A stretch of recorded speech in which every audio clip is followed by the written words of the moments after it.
by insisting he was never to his people tied, by dictating exactly what he might feel,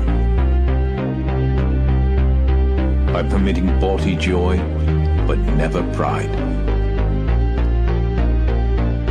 They believed a lion could be brought to heel, that a lion could from his courage be pride, that the lion himself would learn to kneel, that a lion would not care even if his line died, that the lion himself would accept such a deal. In the end, it was only to themselves they had lied.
Those whom the gods wish to destroy, they first make mad. We must be mad, literally mad, as a nation, to be permitting the annual inflow of some 50,000 dependents, who are, for the most part, the material of the future growth of the immigrant-descended population.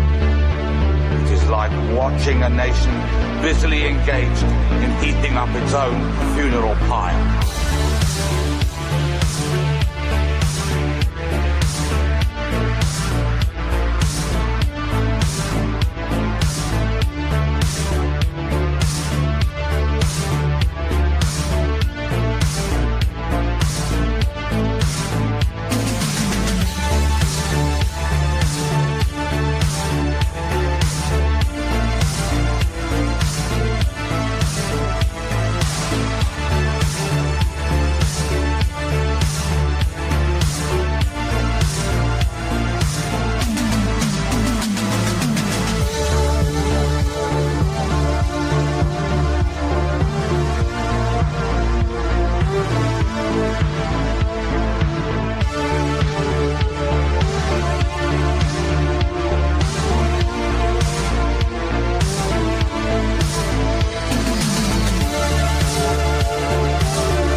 Country, in 15 or 20 years' time, the black man will have the whip hand over the white man.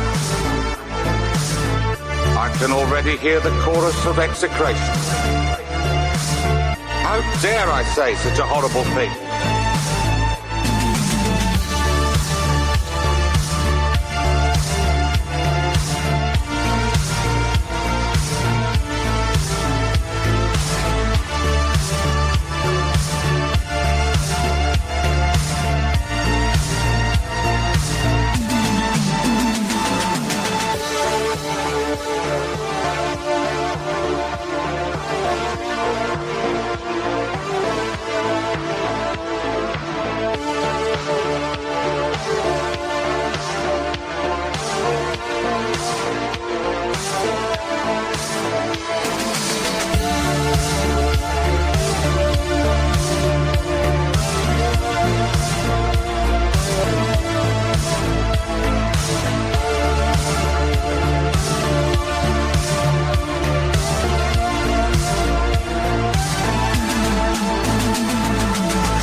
I look ahead, I am filled with foreboding, like the Roman. I seem to see the river Tiber foaming with much blood.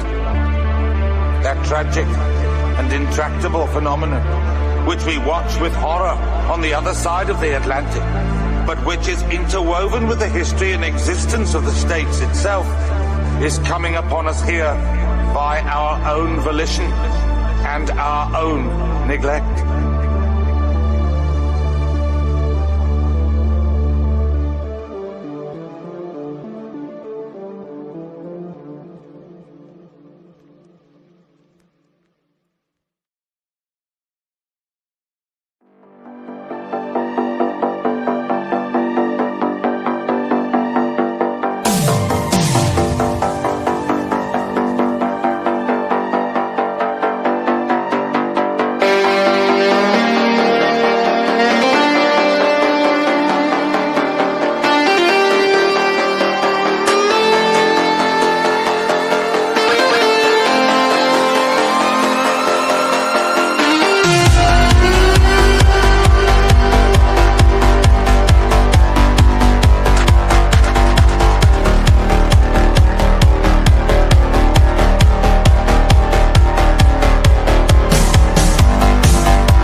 And we are live. Welcome to the Stream of Consciousness. We're back.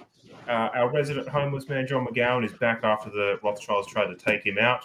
We have Enoch, our helpful AI capybara, who always helps run the stream, and a special guest, George Christensen, good friend of mine, former Nationals federal MP, and all-around patriot that is Australia first, and a big supporter of us, and we're a big supporter of him. Welcome to the stream, guys. Thank you very much. G'day, guys. Nice to be back. What did I miss last week? Because I didn't watch the whole stream. Was it fun? Was it? Oh, well, no. So this is the thing. You're sort of our like jovial homeless man that makes everything lighthearted. And I woke up on the wrong side of the bed last week. So it was an hour and a half or 2 hours of just pure rage. And we had Skull on, and we a lot of it was focused on the stuff around Friendly Geordies. I missed all of that. Rampant crime throughout Victoria, Brad Batten being a coward, all that kind of stuff, and just no one wanted to actually, do anything to improve this country. How are you, mate? To Tommy Robinson, but Enoch did a great little sort of mini expose of the Tommy Robinson law and how he's probably not quite the guy, because he's coming here soon, right? He's coming he's coming here via live stream. Oh, right, they're not going to let him in the country. They wouldn't let him in the country in a million years. Yeah, true. That's for the. Imagine if they let in Tommy, but not Sargon. Ooh. Well, can I just check that I've got audio? Yeah, you do. Yeah, we've got you. I think he's coming in for the rallies that are happening against mass migration, and that's later this month. I forget the date. I think it might be the 19th of November or something like that. Yeah. But indeed, he's being live streamed in as part of that. It's interesting. You mentioned the. Yeah, indeed. I just finished writing actually, wrote for a couple of different online journals, and just finished writing about the ongoing crime spree in Melbourne. And I hate to dredge that up, but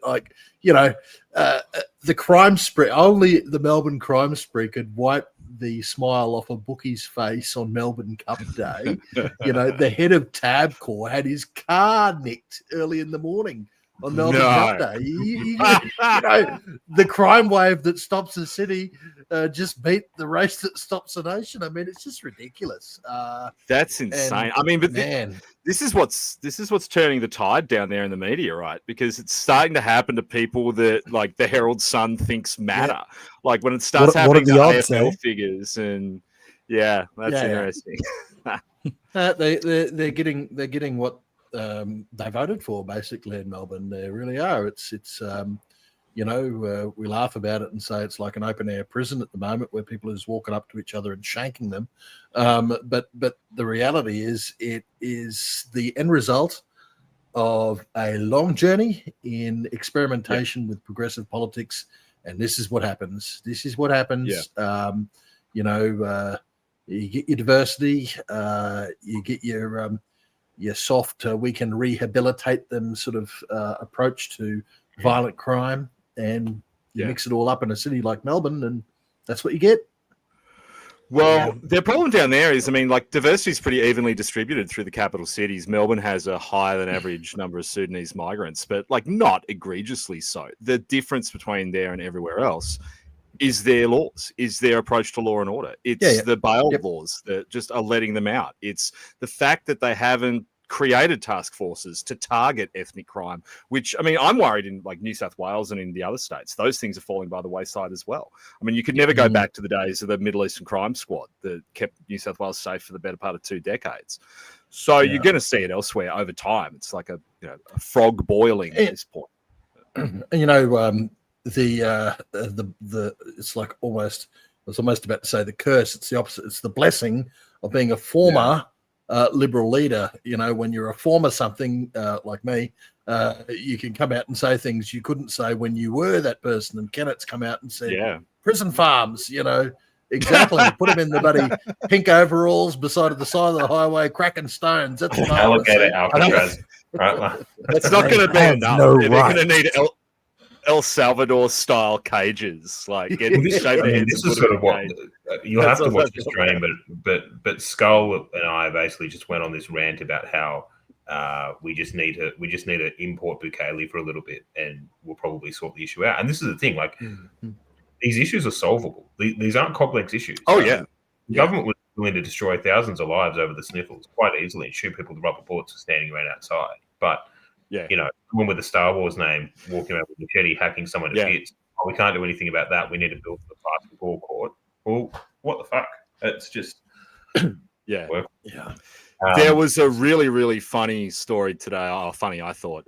Curtis Silwa, the Republican candidate for mayor in New York, was doing an interview, and he talked about being in Sydney in the 1990s. And he was saying about how he drove out to Parramatta, which, of course, back in 1992 took 45 minutes. And he said his mind was blown that there were gangs in Parramatta in 1992. Anyway, it's quite easy to find. Silwa, who of course invented the what do you call them, the Guardian Angels on the New York subway. So he came out in 92 to start it here in Australia. And the Liberals in New South Wales just tore shreds off him and said, hey, we don't need that here. They were in the grip of a crime wave. And the guys who were responsible for it as Minister for Transport and Minister for Police were Bruce Baird and Ted Pickering, two of the wettest of the wet Liberals that were there. And they dropped the ball, just like we're seeing Victoria drop the ball now. I mean, it's intrinsic, I think, to this brand of progressive politics that you just can't be good on law and order. None of them ever can. The Liberals and Nationals have always known this, which is why they went so hard on law and order across so many campaign cycles, because they knew you could win on it and the other side is just structurally weak on it. And somehow we've lost sight of that. And, Batten's not being good on it. I mean, Batten's now in Guangzhou doing God knows what. I mean, I'm surprised we haven't covered that one, actually. Why is the leader of the Victorian Liberals and his whole shadow cabinet in China for the Melbourne Cup? I think as Green Goblin said on one of the streams, who's Brad Batten for? Which I think is a great line, and they should use that. But, it's just been weak. But anyway, look, I don't want to... That early 90s crime spree had an effect on me that may even be playing itself out in my current politics, because there was a period there where there was a spate of house break-ins. Like house break-ins used to be really, really, really common in the 90s. Along with car theft and car break-ins. But I came home when I was a kid one day, and the whole house was covered in blood because some junkie had cut themselves up breaking into the house, and that made me, as a kid, I was 8 or something, and that made me very kind of insecure in the house. And I think it probably plays through to my politics now, where I believe in castle doctrine and all this kind of stuff. I think that bad times create. You do know that took about. Go ahead. Yeah. You know about Castle Law up in Queensland. The Katters Australia Party have been pushing that for quite some time. And I think it's the largest petition, actually, before the Queensland Parliament ever on Castle Law right now. So it's that's one of those things that people definitely want. It's one of the things where the public always want it and the politicians won't give it to them. I believe there was an MP in Britain who did a stunt on a morning program back in the early 2000s where he would put any law that people voted for to the parliament, and that was what they voted for in massive numbers, was the right to use unreasonable force on someone who breaks into your house. So it's always been popular. Yeah, wow. We may it's actually interesting. Oh yeah, get into it, because you know what happens if I start talking about law and order policy. It's the only policy area I know about. Yeah, exactly. And then we're just going to repeat our last stream. So topics for tonight were: is it TLD yet? So Georgia, TLD stands for Total Liberal Death. The Nationals, a thing that still exists. Canberra Gossip, the Joy Division T-shirt, new immigration polls, the Boomer Right meltdowns, China, and more. And I think, John, we'll probably get to it a little bit later in the stream, but you've got a little spicy and sort of breaking news that you wanted to put out on the stream. We've done it a few streams, and then it ends up in the media. Well, actually, yeah. I mean, never gets attributed to us. But 3 odd weeks now. I think it's been 3 weeks, and we've had an exclusive on every stream. I think the last stream I was on, we broke Sargon of Akkad having his visa cancelled. Stream before that, we were the only news outlet in the country that you could have learned the actual location of Prime Minister Anthony Albanese from, because we told people on Tuesday he was in Palau, a fact that wasn't confirmed by the mainstream media until Saturday. So there's been a few things that we've been ahead of the curve of. Anyway, this one, I don't know the extent to which it's newsworthy. That's why I specified that it is gossip. It is true. I fact-checked it today. It's 100% true. So Susan Lee, she has a chief of staff named Dean Shakar, and some of you in the comments, I'm sure I heard it, Dean. Anyway, we found out on the weekend, Dean Shakar is dating Susan Lee's daughter, Isabel. So there's an inside the office relationship between Dean. Dean's dating the boss's daughter. Now, apparently this has been going on for a while. People know about it. No one's reported on it. I mean, you would think this is just obvious fodder for the back funny pages of the Daily Telegraph or Rear Window in the AFR, and yet no one has given this a look in. The fact that the opposition leader's chief of staff is dating his boss's daughter, Isabel, her name is. You can look her up. And yeah, no one's touching this. So we thought it'd be fun to drop it on the stream tonight, since we know so many of you know and love Dean and some of his finest work. So this is now doing the rounds in Canberra. I mean, I don't know. Do you guys think it's appropriate to date the boss's daughter? Starts to swing pretty close to something that Abbott actually banned when he was in office, and that was it was just preceded the bonk ban, and unless you come from Tasmania, sorry, John, it had nothing to do with the bonk ban. It was about relatives actually in your office. Yeah. No, you're exactly right. And so there was a whole heap of people who had, and I got to say, sometimes for good reason. In politics, blood can be thicker than water, and you want people that you can trust. But anyway, it's a bad look, and so it was banned, and people had to let people go. And so it's not quite there, but it's swinging close to it, particularly if they were. I know, right? Which in a conservative office you'd hope they would, but I don't think in the Susan Lieber party that might be on the cards anytime soon. Well, if they become de factos, I would say it probably also breaches the rule. But that's not for me to say. That's for parliamentary services to adjudicate, I guess. So Green Goblin just pointed out that Dean's ex-girlfriend was also on The Bachelor. I know it wasn't the one that Abby Chatfield was on, because I worked with Dean at the time, and I was really I looked out for Dean in that period because it's hard when your girlfriend is more famous than you. I found that out around the same time because my ex-girlfriend was also going through something in the media. So I do have that. I do have that in common with Dean. But look, I don't know if it's appropriate or not. But look, I do think, though, something like that, you would think someone would have gotten a hold of already. Well, don't journos like to not talk about that because it gives them more kind of freedom of action of who they bonk?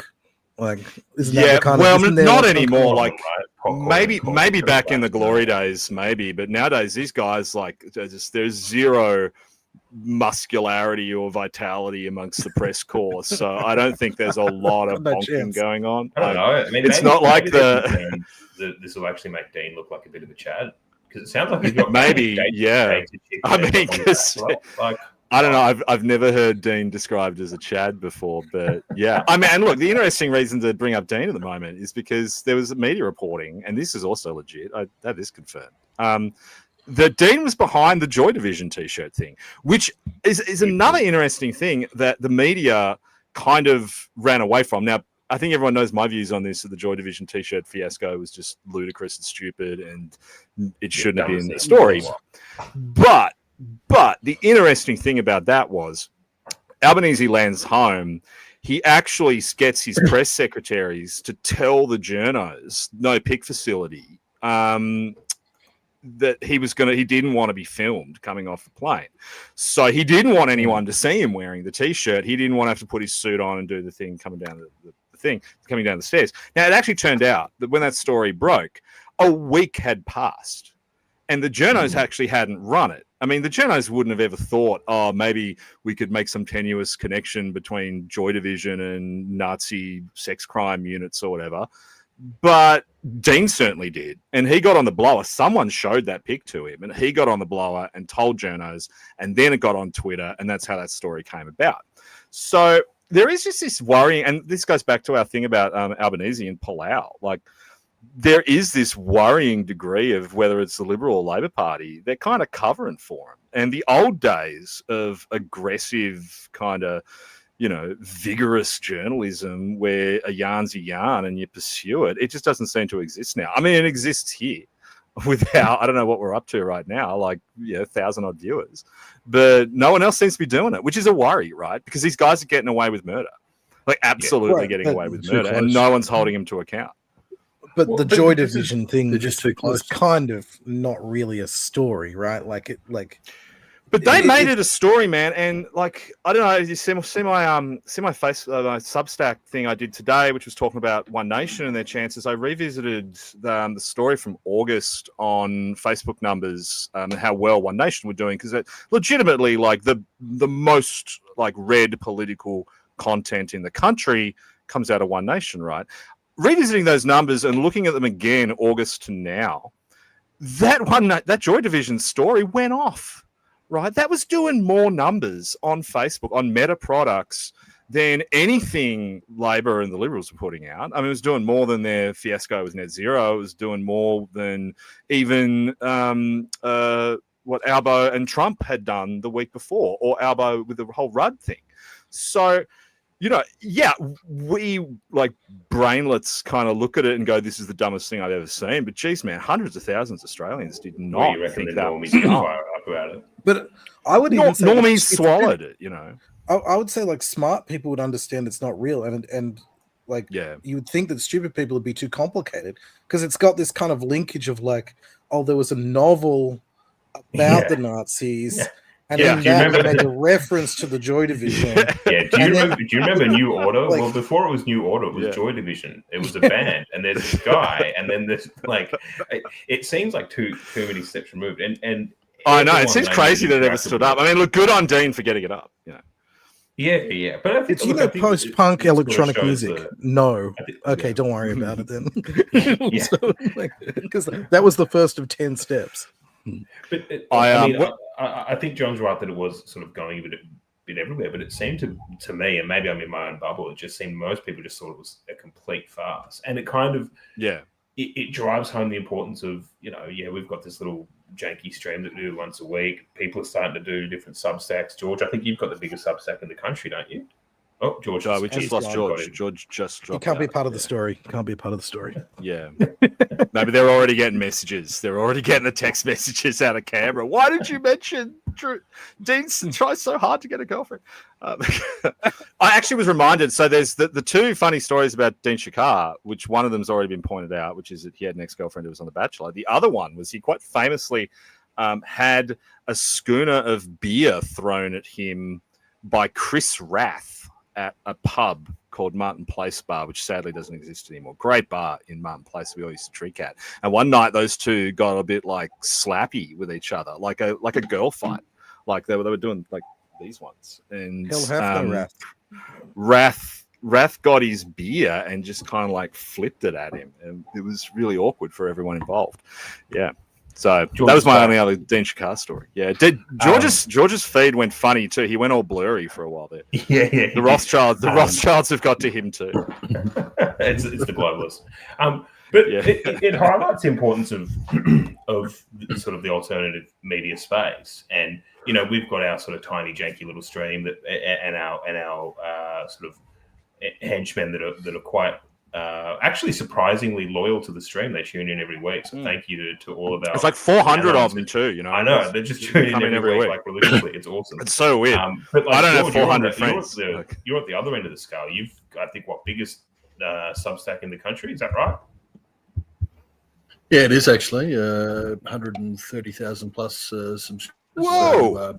There'll be that's crazy. At least a story every week that I'll get a couple of stories that'll hit over 100,000 reads in a week, or in a month rather, and certainly every week there's at least one that's over 60. So that's probably more than read some of the state daily papers.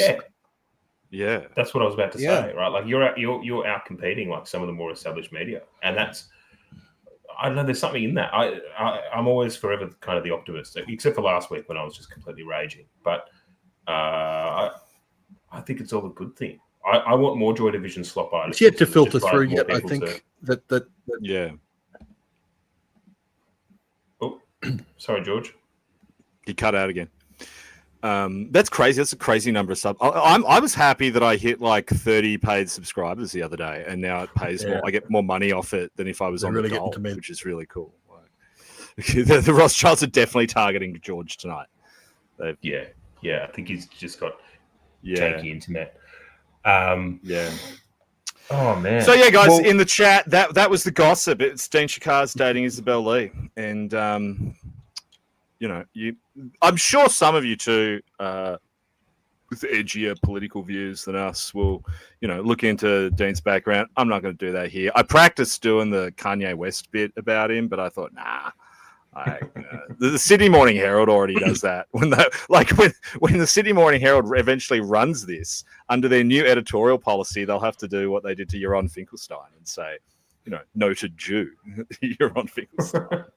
I'd right. hate it for They the did that for the Joy revelation Division about the thing. They were like, relationship. oh. Yeah, they did it for the Joy Division thing, and they did it about Frydenberg as well. Did you see that? So it's now like in their style guide. So when they write about someone who's Jewish who says something about Jews, they put it in the story and say like Jew. They just put it in the front. It's like they might as well do the triple parentheses around. Yeah, that's just so stupid. I'd hate if the revelation about the relationship somehow damaged Susan Lee. It'd be terrible to see the most promising liberal career in Australian political history. Well, someone, I think Ben in the chat said that because Mark DeStefano was in here and right as soon as I said it, he left, and we think maybe Mark's just gone. Oh, well, that's like not even news because who cares about Susan Lee? there's no story there. Like These guys have numbers are nothing. so low. They got nothing. It's just like... It'll still appear in the Daily Mail like a week later. Oh yeah, it's going to be in the Daily Mail 100%. If Charlotte Karp's in here, yeah, I want a quote, right? I want a quote in there. Actually, Charlotte Karp's probably too busy covering. Bruce Lehrman lost his. I don't think he's completely lost it, but the feds have knocked back his cash that he was going for. So that's in the news tonight. That was breaking about 20 minutes ago. George just messaged me to say his internet is just completely nuked. So he might try and jump on later. We'll see, but it's just going to be back to the old game. Hey, Boy Bullpit says, talk about Matt Barry's Halloween party. Make sure we put that on at the end because that'll be funny. I can probably do some fun. Oh yeah, 100%. 100%. We'll get to that. I want to talk about how mad I am at Matt for not hiring actual sex workers. I think that's the reason why it sucked. Like you just got like models, like who just I stood saw the there. outrage and I was like, what? He just got like random sort of D-grade thoughts. It's I've got to be the point of entry here. I've got no idea what you're talking about. So should we pick it up? Whoa, really? Yeah. Matt. Well, we'll talk about it at the end. But basically, Matt Barry, who was like a kind of like I'm not saying he fell off, but we don't talk about him much anymore. Remember, there was that whole period where every right winger in the country was saying, "Oh, Matt Barry's going to come and save us with like millions of dollars, and he's going to fund a new political party." Anyway, that file under things that never happened. That's interesting. So Matt had a party, a Halloween party, and it was like a schoolgirl themed party, but they were like adult women that he got out of a magazine or something, and they showed up. Anyway, we'll talk about it at the end because it is kind of funny. We were going to open with total liberal death, and is it happening? Has it happened? Because I'm starting to feel like it's almost over for him. Like I can't see. Feels like it. Well, the last time we were on a stream, all of us, we were sort of speculating what's the number where it is total liberal death. And I think I said 10%. I said if they get below 10, that's it, and they're getting there. Dude, it's bad. The one thing I was wrong about is I thought that One Nation's hard limit was 15%. And I said, I can't see them getting more than that unless they start announcing some hard policies. But they're already at 15. So... Oh, yeah. I mean, they're at 16. I think in Queensland, they're on at least 16. I mean, but you got to appreciate that with these polls, people just say One Nation because they're pissed off at the other options. But when they actually get to vote, those votes might snap back to the Libs or whatever. No, I don't think there's a risk of them snapping back to the. Well, I think there's no in the current vacuum risk of them snapping back to the Libs. The risk is these polls are nationwide polls. No one's got a state by state. No one's got a state by state or a seat by seat on FON.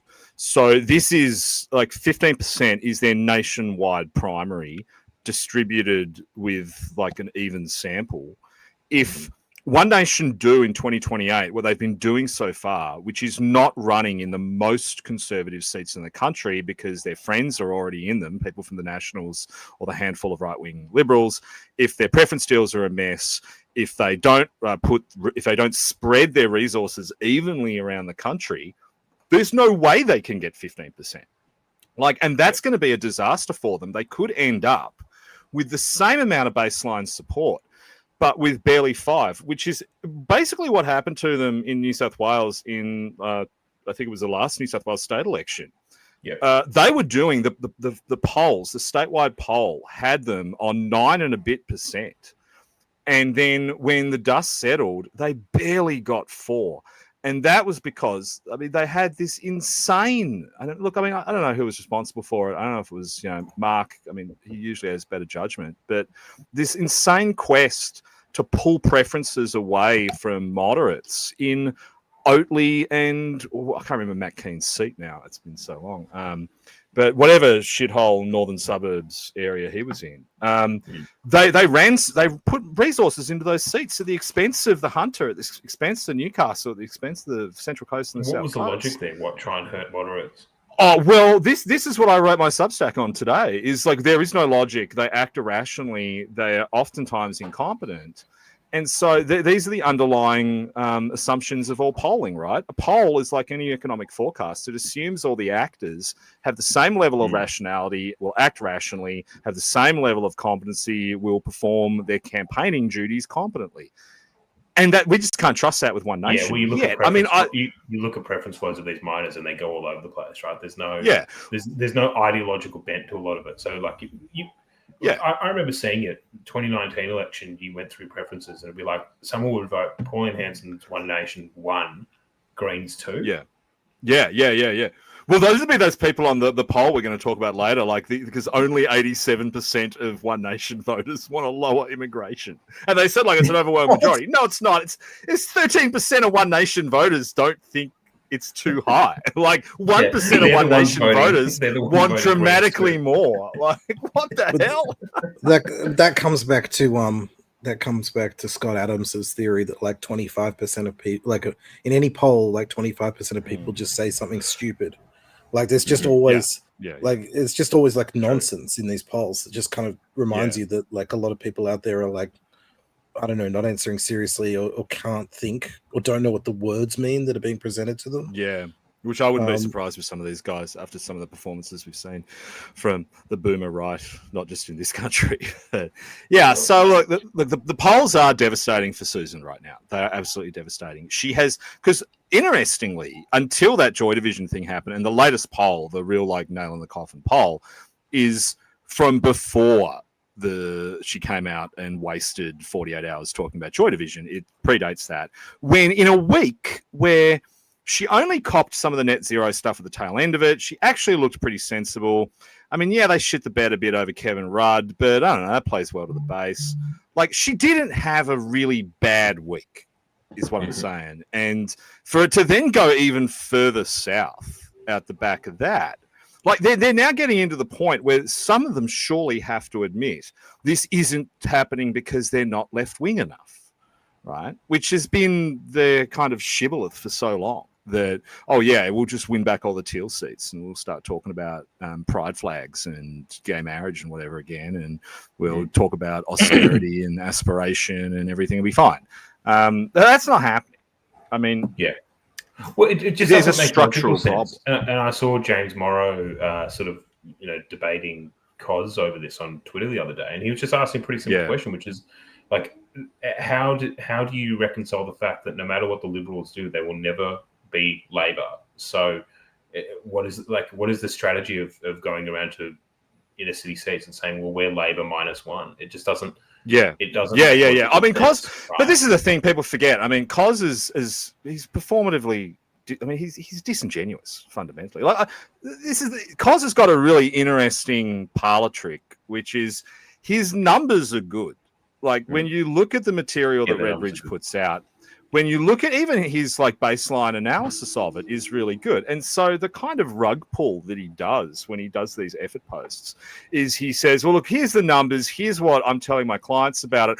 By the way, and then there's this sting at the end, which is like, oh, the Liberals are never going to win Zoomers. And, oh, but they have to go into these marginal inner city electorates and, you know, take HRT meds to fit in. Like they have to let in more migrants and they have to go out and put bindies on their heads. Like that's horse shit, right? But this is what Cos does, and I got a suspicion like. But you go around Parliament, man, people, and you say that exact same kind of spiel to a poly, and they go, "Well, he's got the best numbers." Like the best numbers are not the best analysis of the numbers, and that's right. You know, particularly, I mean, what I would be telling the Liberals is, I mean, this has actually happened before. It hasn't happened this badly, but. You know, probably after 2007 was the last time where the Libs had to do any kind of like policy soul searching. And I mean, that process actually took them 3 years. Yeah, well, when did Abbott comes in, like September 2009. So that takes them a couple of years to get to the point where they kind of have some concept of what they stand for and what the next election cycle might look like. And it's mostly on climate, or not the opposite of climate. It's on energy and resources, and it's on border control, right? So that process took them about 2 years. But, I mean, they held on in the meantime, and they held on to their relevancy. The Liberals are losing all that. I don't think it's got anything to do with their demographics at all. I think it's got to do with the medium, not so much the message. Is that back when this has happened before, because, I mean, this isn't the first demographic change Australia has undergone. Like, newsflash, babies get born. You know, like at any one time, old people are dying and young ones are getting to vote. It's not the first experience of demographic change the country has had.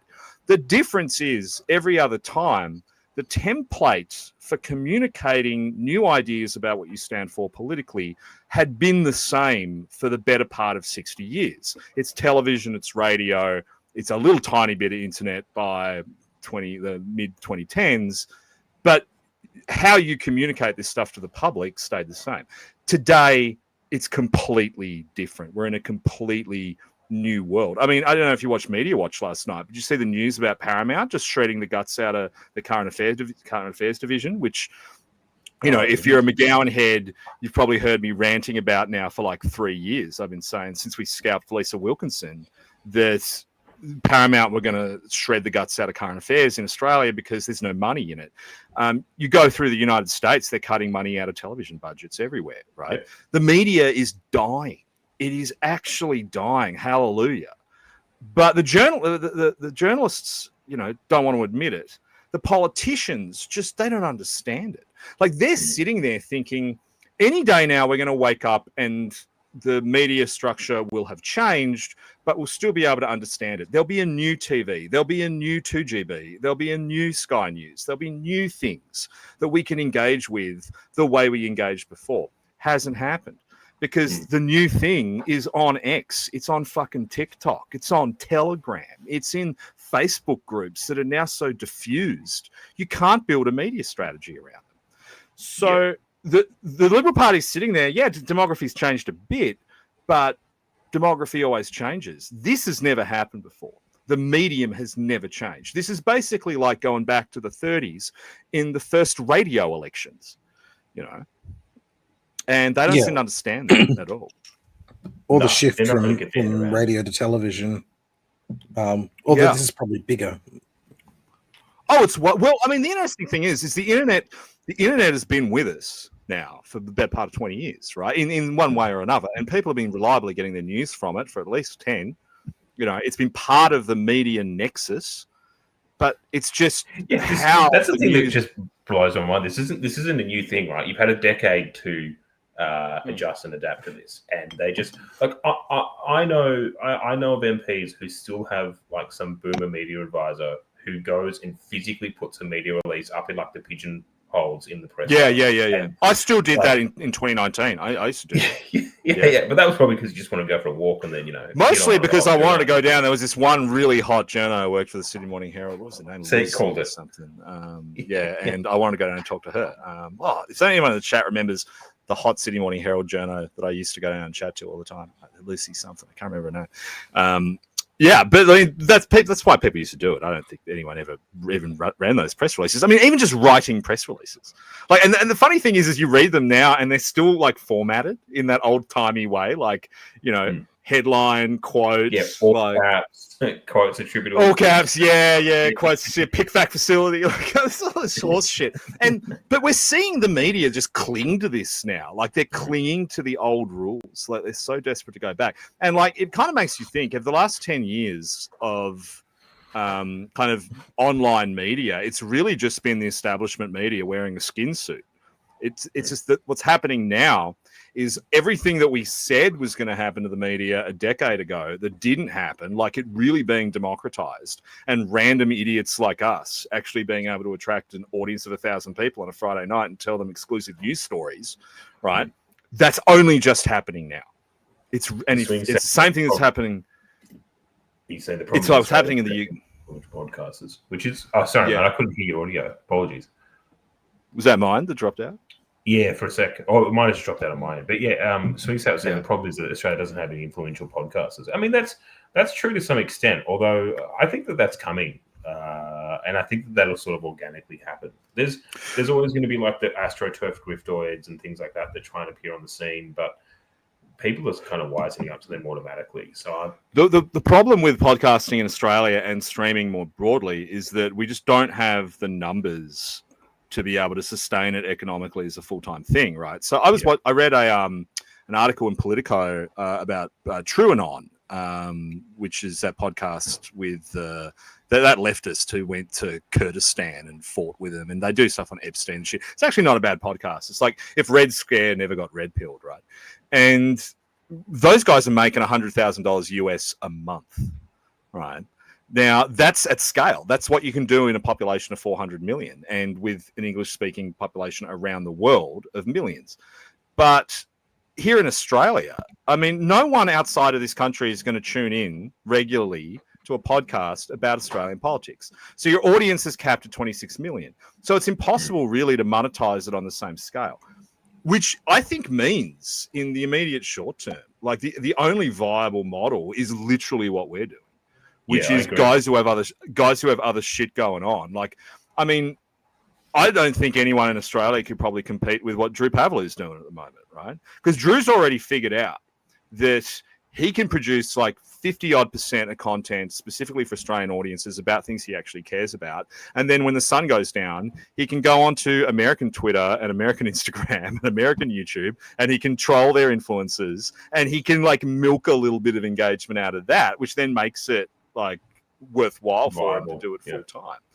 But that's not an option for everyone. I mean, the three of us aren't going to go on Twitter and just randomly start beef with Fuentes and Tucker or whatever to get clicks, right? It'd just be a waste of our time, and it would be kind of undignified. So it's kind of endearing. Drew's this berserker that just every now and again, every night he's picking a fight with someone, and sometimes I disagree, and sometimes I agree. It's get some money, and that's fine. But there's just not that much room for it in the marketplace. So if you want good political news outside the mainstream, you have to do it not independently, because this idea of independent media in Australia has actually become captured by the left. And if you look at those idiots at True Crime Weekly or Kangaroo Court, I mean, these guys get money, right? But they're getting money from other sources. They're sharing money amongst themselves. So they're effectively the media, right? So, but something like this is not the media,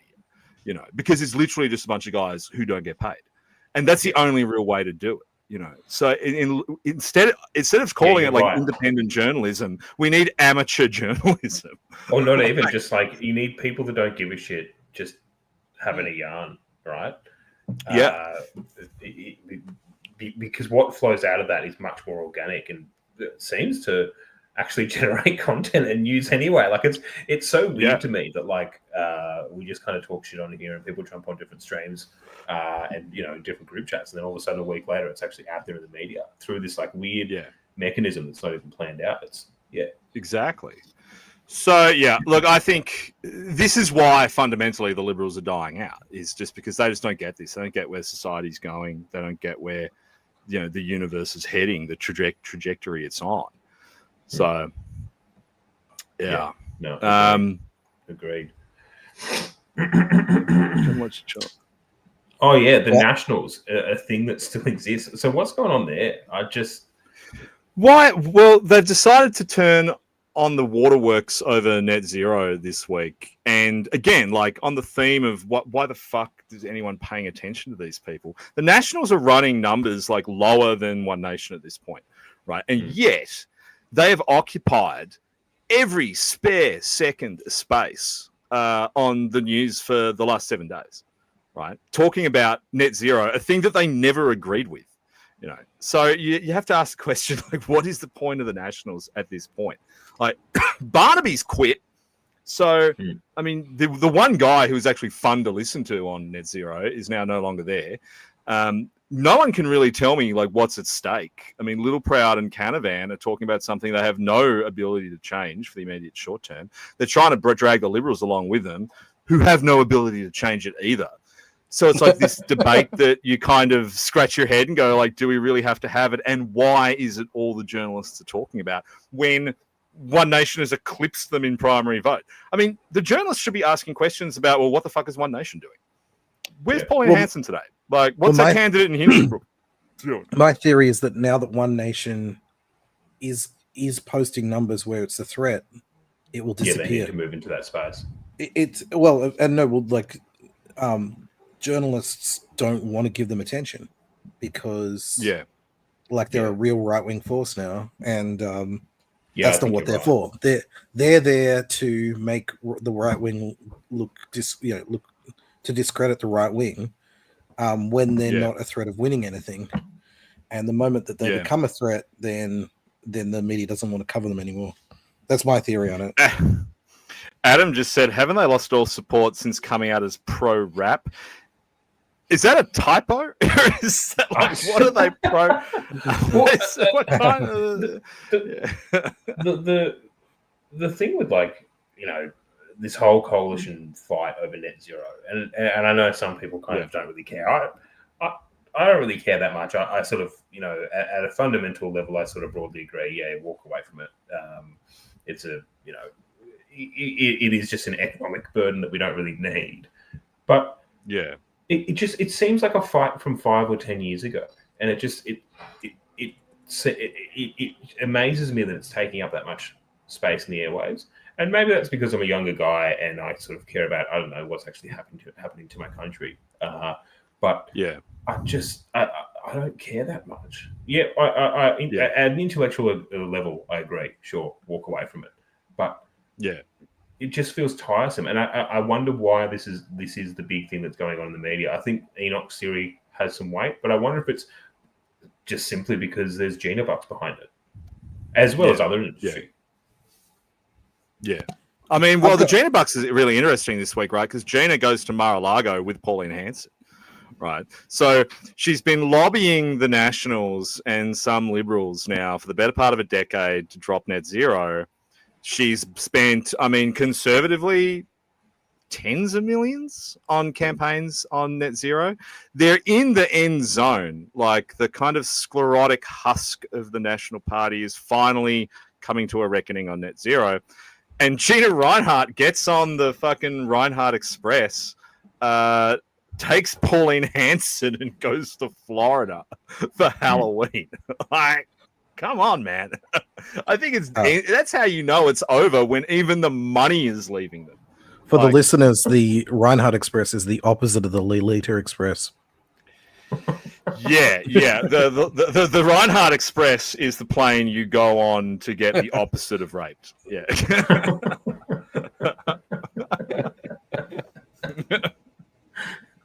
Oh man, what is the opposite of rape? Does it have an opposite? I don't know. It's probably Viv Gregory says, hate the swearing. Who's this? Wait, guys, we got someone in the chat who doesn't like swearing. What? We're getting people from George's That's okay. Facebook. We'll be. Oh right, sorry. Shit. You're in for a wild ride. Yeah, welcome to the Stream of Consciousness. You are in for a treat. Yeah, George isn't here to keep us on a leash. So. Yeah, I wasn't even being well behaved when George was here. Like this feels like I don't know a nice hobbit sort of baking a cake and then just a bunch of orcs run in and just destroy the Shire. Yeah. Oh, anyway, so that was the National Party. Anyway, we did Dean Shakar crash. I mean, and this is the other thing, like with the Dean Shakar stuff, like his name lends itself to headlines, right? Mm-hmm. Dean Shakar crash. Dean Shakar off the road. Like Dean Shakar is on fire. Like there's no one at the wheel.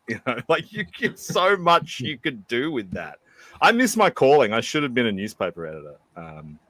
Instead of being but then you'd be out of a job like within the next 6 months because of AI. So, right, Well, this is it. I mean, what are they even going to do? Well, someone has to write the prompts. Right? So this is the big question. Like, who is going to write the prompts for these guys? Is Chris Dorr and English and everyone going to sit there and write them themselves and just keep getting rid of journalists? Or are they going to hire someone to write the prompts? Yeah. Skull loves Shakar. Well...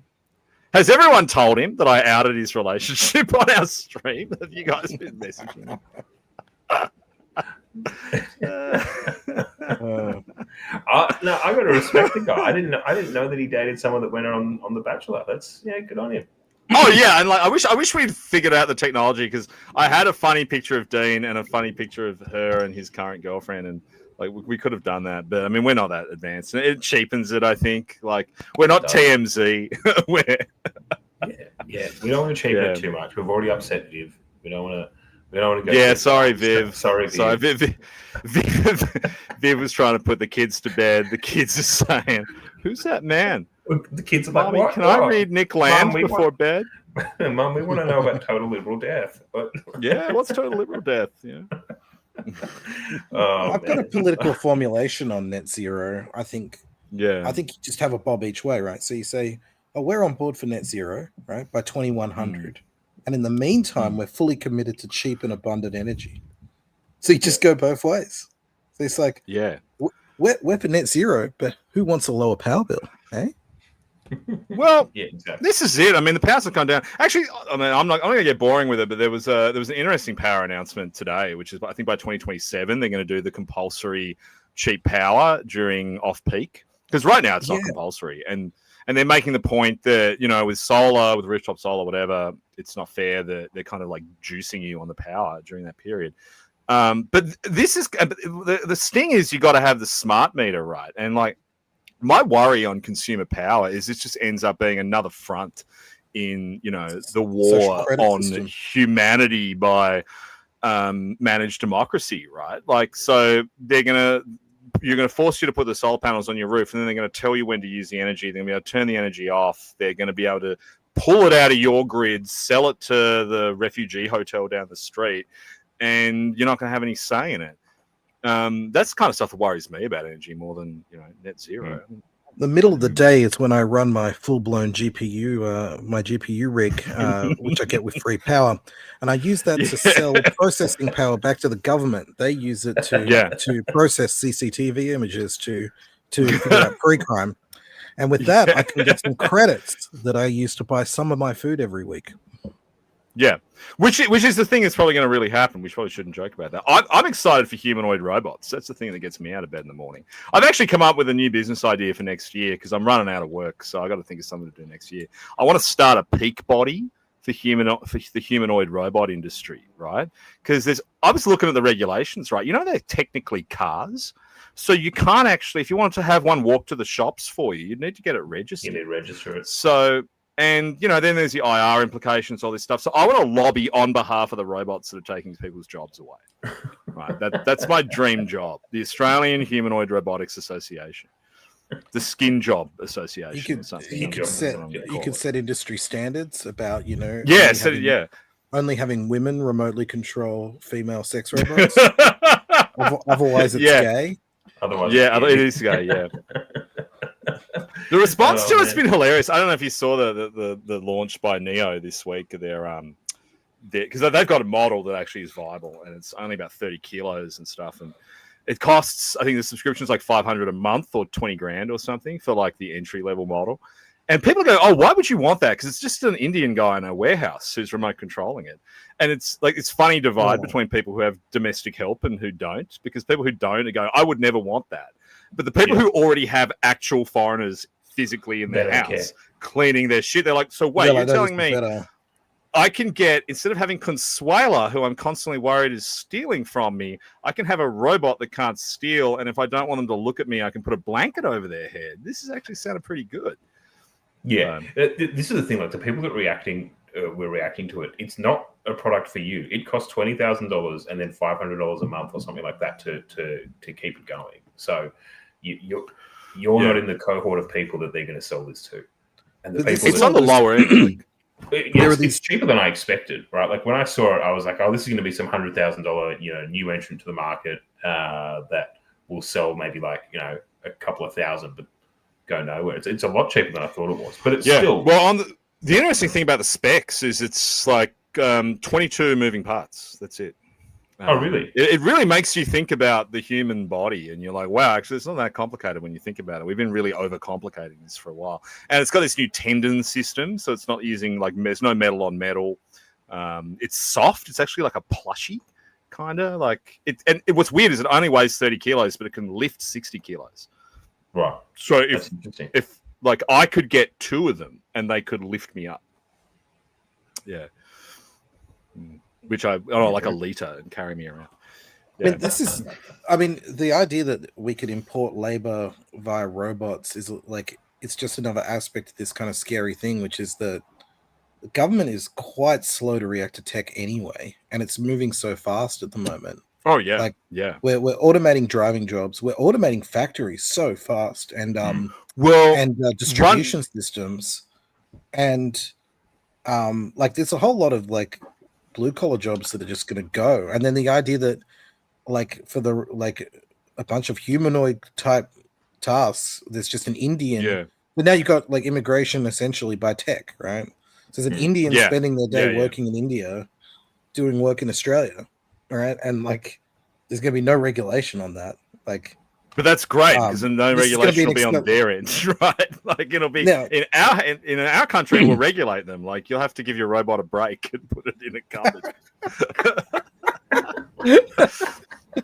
Well, speaking of regulation, you're going to do the lobby group that represents industries that do the robots. There is going to be some weird lefty green aligned organization that pops up that is about robot work rights. And 100%. And not overworking them, not misgendering the robot. I will start that group just to force all the multi-billion-dollar robot companies to join my industry association. That's the plan. Because that's the thing people forget. The guys who start industry associations, they're literally just guys who decide one day to start an industry association. Anyone can do this. I will fucking kill you if you're in this chat and you do this before I get around to it next week. Because it is a genius idea. No swearing, John. You'll make Viv angry. Oh, yeah, I don't want to make Viv angry. But the interesting thing, like you said about driving jobs, right, is they are already regulating those out of existence. The state governments all have these task forces looking at automated driving. Some of them have been around. I mean, the one in New South Wales was started by Andrew Constance almost a decade ago. It's got its own little racetrack, and they drive Teslas around it, doing studies on God knows what. I mean, the technology's there. The technology is safer than a human. Everyone knows that. Mm-hmm. But the governments are so resistant to it because they don't want to piss off the unions, right? They don't want to frighten the bus unions. I mean, they've already got guards standing on automated buses in New South Wales being paid $150,000 a year to play Candy Crush. Not a bad way to spend your life. Yeah. You've got to get me one of those gigs. Far out. It's a fantastic job. From an automated bus. Well, the guy was doing a second job, but AI stole it. So now he's got to play Candy Crush. I mean, Lachlan just makes a good point, right? They'll let me buy a metal slave controlled by a guy from the third world. Why not cut out the middleman and just let me buy a guy from the third world? See, the problem is, like, I would be happy with you doing that, but Australian rich people fucking suck. They don't provide adequate, like, hovels for their slaves. They want them to live in a Meriton building and commute to work each day, right? That's why you can't, that's why you can't have like domestic labor in Australia, because where would you put them? There's no room for them. Like, you go to countries where it's common, they live in like on the footprint of your property. Yeah, even in Hong Kong, where everyone lives in like a shoebox, they've somehow managed to find space if they've got a maid to put the maid in, like, you know, the ironing cupboard. Yeah. Yeah, exactly. I mean, these things are actually deceptively small too. A lot of the AI generated images are kind of highball in the size of these things. The Neo robot's like diminutive, like it's little. Like, you could put it in like a cupboard. Like, you don't have to put it, like, they wouldn't even need like a room for it. No, you could probably fit 3 or 4 of them in a toilet, I reckon.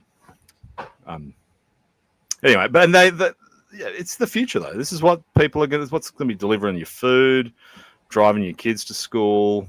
Like, people just got to get used to it. It's going to be great. Right? Well, but they're modeling all this welcome stuff our in robot overlords. while still just, you know, running this infinity migration program. And it's like, well, why are we doing this when we know what's around the corner? I mean, Japan has made this calculation, right? Like, there was that new lady that was elected in Japan. Everyone's saying that she's the Trump of Japan, and she's, you know, going to deport people because she's a nationalist. It's like, no, they've done the modeling and they've projected this out, and they're like, actually, we can probably just automate a lot of these things, so we don't need infinity migration to Japan. Well, yeah, I know for a fact that we're modeling this kind of stuff here as well. So why are we still going through this like cultural suicide process? Well, I really think it's because of the kind of psychology of the people who live here. And I think I said this on the first ever podcast I went on, when I went on Into the Weeds with Jeremy Buckingham, and we were like talking about AI, and I said, and immigration, and I said that I really think they're paving the way for full AI automation by using immigrants. Right. So what because they know that the history of automation globally has been stymied at every turn by labor movements, by the fact that you can't take away working men's jobs, and by the political activity that follows. Right. So if you look at automotive in the United States, you know, they had to offshore those jobs to automate them. Right. Sure, some of the jobs, some of the lowest like skilled labor, it's cheaper to get a human to do it. But all those like videos you see of the fucking cranes and shit making the cars, this is happening in other countries. They went down to Mexico to do this because they just couldn't get away with it in the United States. So what you do is you front load a workforce of immigrants, and then you bring in the AI automation and put the immigrants out of a job. So the native population does not give a fuck, right? When Uber, and see, my theory is Tesla is perfecting automated driving, but then it's going to be sold on. And so Uber are going to bring out automated drivers, right? And all the fun of Uber, none of the awkward conversation and the guy with the mic going the whole way. And all these guys are going to be sitting there out of a job, or not so much out of a job, but also just having the liquidity ripped out of their pockets. And the entire native population of Western countries is going to go, I don't care. I don't care. You're telling me that all these guys, we don't care about those guys. So, cool. So they're going to have to go to another country with tighter regulations, or they're just, I mean, maybe they'll die. Maybe they'll walk into the sea. No one's going to care. Right. And then it'll start with Uber, and then it'll move through. I mean, you can already do the drone deliveries on food, right? So Uber food drivers, Uber passenger drivers, and then it just starts creeping up and up. And when you think about all the dumbest jobs that immigrants in this country do, as they get taken over by AI, no one's going to say anything, because you'll be like, oh, wait, so we're sending them home, right? And governments, I think, will. I think you'll get like some pantsuit nationalism out of even the managed democracies like ours in Canada and some of Northern Europe.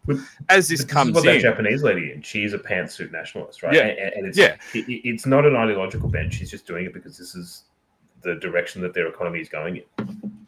Yeah. And so one by one, all these countries go, okay, well, they got to go back now.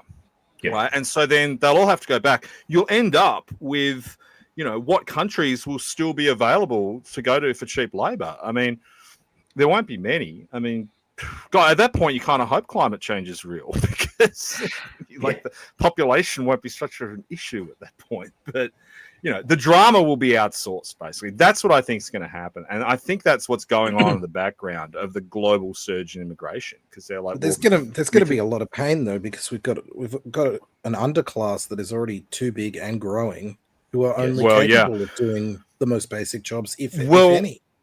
Yeah, but maybe as Ben points out, you need to abolish the AAT in order to make this work. Yeah. So what's the AAT? Ministry of Appeals Tribunal. Oh, right. Yeah. So they can. One thing they will possibly look at, I reckon, is there's a bunch of extra people on welfare, incentivize them to do a universal basic income, and do they figure out a pathway forward on that? Like, I've seen smarter people than me talk about the numbers on it, and particularly if you scrapped superannuation entirely, like if you just said, okay, that's over, and then put the whole thing into a Australia-wide universal basic income for every citizen, it starts to become viable. Like, so you increase tax rates by 10%, essentially. Basically, yeah. So, the upper band of workers are going to get slugged a bit more in tax. We're not going to be giving them any superannuation. So 12 to 13% government contributions, they'll all be gone. And all that's going to go into the UBI. So that, when you retire, you'll just be retiring on the UBI. You won't be retiring. It's an employer contribution. But yeah, I mean, you can retire on what you've personally saved, obviously, but the safety net is the UBI, and it stays the same for everyone all the time. That's what the model kind of looks like. I mean, depending on where it lands, like if they can get it to around $1,500 a fortnight, it starts to become viable, right? Because, I mean, how much cash is the average boomer pulling out of their super right now to live on per fortnight? I mean, I think you'd find probably the average is probably quite a bit less than $1,500, and they're having it topped up with the age pension if they can. So that should be the target that they probably work towards.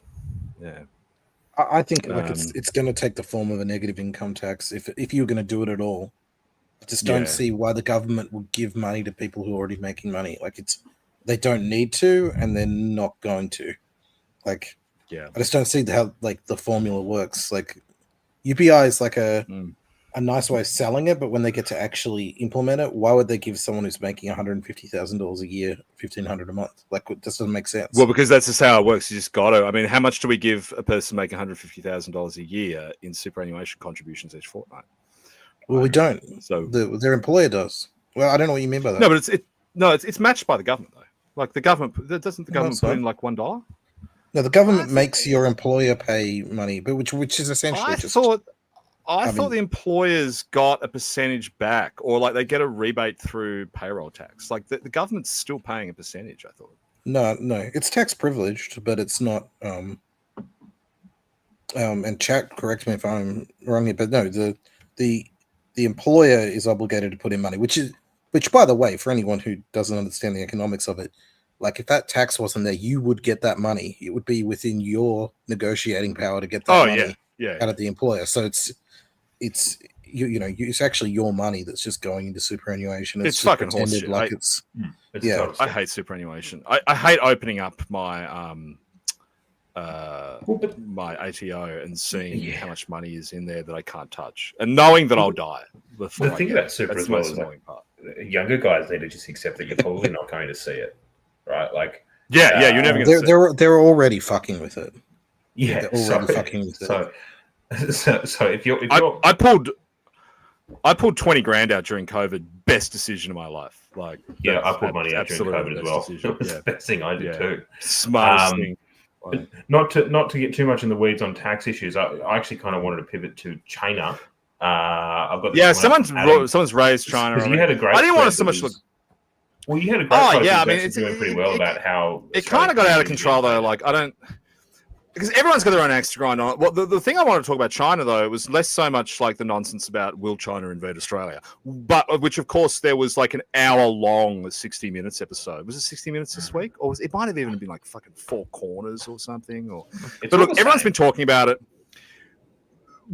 Did anyone else notice the federal government running their what to do in an emergency campaign? Did you notice that scary fucking thing they did this week? It's crazy, man. Like, so they've just launched a campaign out of nowhere, like public money, like what to do if there's some kind of black swan event in your neighborhood. Like, bizarre. Like, I saw it and I was like, man, there's definitely something they're not telling us right now. There's definitely something going on. It set my conspiracy, like my tinfoil hat was tingling on my head when I saw it. Yeah, I'm gonna go. But at the back, go find that. Just go Google federal government emergency planning campaign, which they launched this week.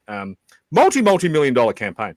Anyway, so that happened, and then like right out the back of that, you start to see the stories about China. Right, weirdly, like this comes off the back of Albo being in the United States, where he's crawling back up Trump's ass, justifiably. Hoorah, we all love that.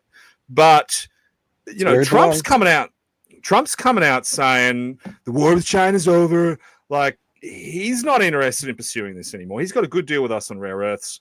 But it's just all out of the blue. Like, suddenly China's back on the menu in Australia. The usual suspects, who I suspect are just the, ASPI think tank crowd. And by ASPI, I mean the Australian Strategic Partnership, or is it Strategic Public Policy Institute or something? Yeah, not ASPI as in some person with Asperger's, although I suspect there's a lot of overlap. Yeah. I mean, that money's coming out of the woodwork, and they're drumming up, antipathy about it.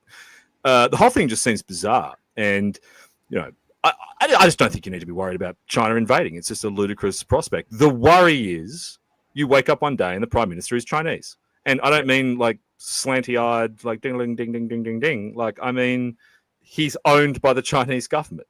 Yeah. That's the risk, and that's what no one's talking about at all. Yeah, the risk is that Australian politicians make a calculation that BRICS is in their better interest versus Western American-led hegemon, and then we're screwed. Yeah, but we are. I guess the question, one way or the other, we're screwed.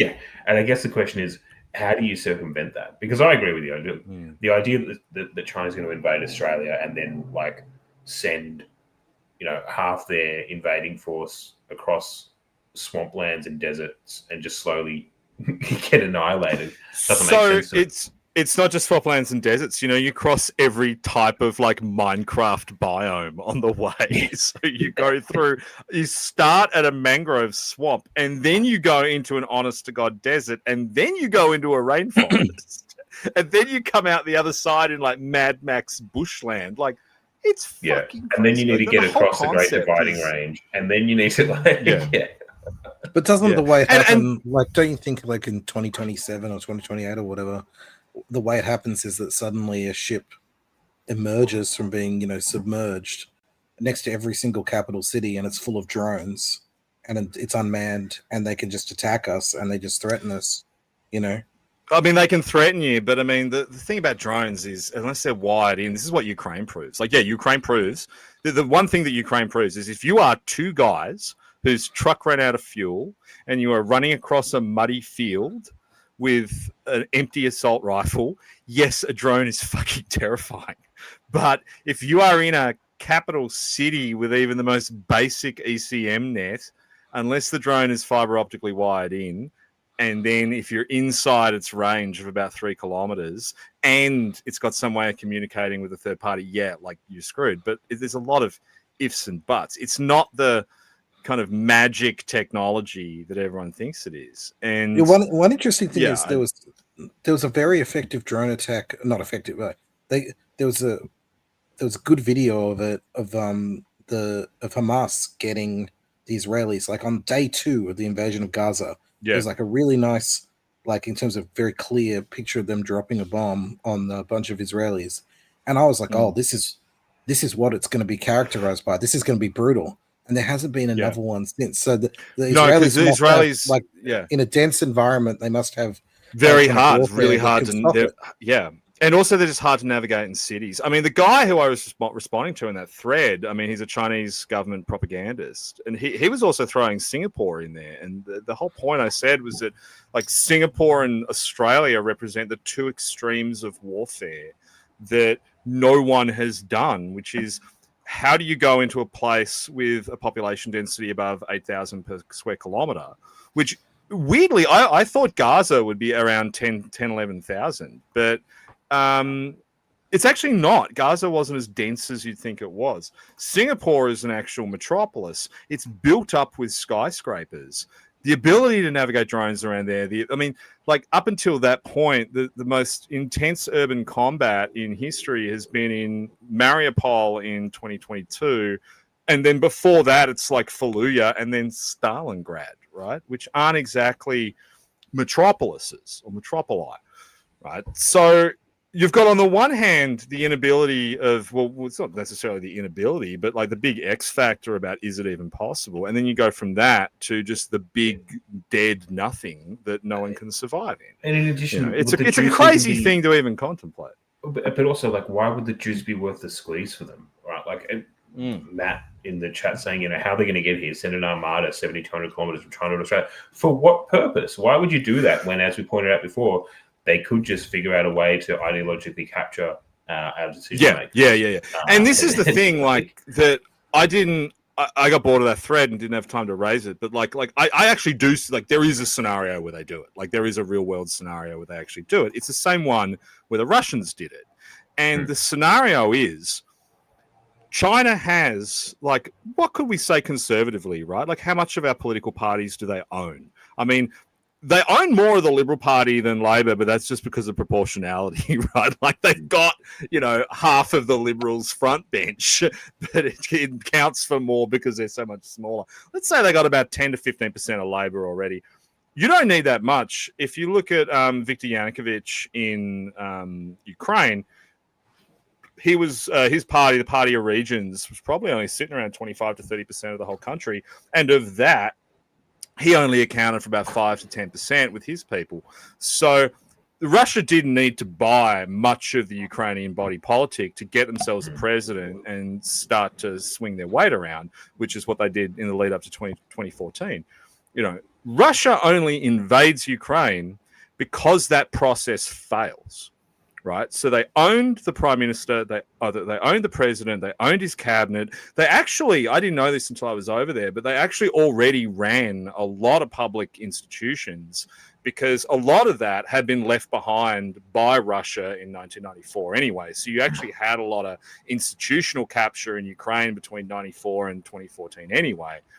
So they had this play where they were going to take over the government by stealth. It fails because of a bunch of rebellious teenagers with spaghetti strainers on their heads, and then they invade. Well, so that's really... That was the CIA and the State Department, but... Yeah. Well, I mean, the CIA and the State Department might have brought it to a head, but at the end of the day, they're still teenagers with spaghetti strainers on their heads. I don't believe that any rebellion is ever organic, ever. I don't know. I mean, that one is interesting. Like, well, I mean... So I went to Hong Kong for the 2019 pro-democracy rallies when the Chinese government wanted to change like some extradition bills to extradite people to mainland China for certain crimes. And I think it's sort of what you're saying is half true. So I went there naively, pro-democracy, fight the CCP, all that kind of stuff. And I wanted to write about it. And I wrote a couple of yarns to the telly about it. And when I went there, what usually happens is there is an organic movement that starts, and then foreign adversaries and intelligence services get involved to then propagate it and blow it up.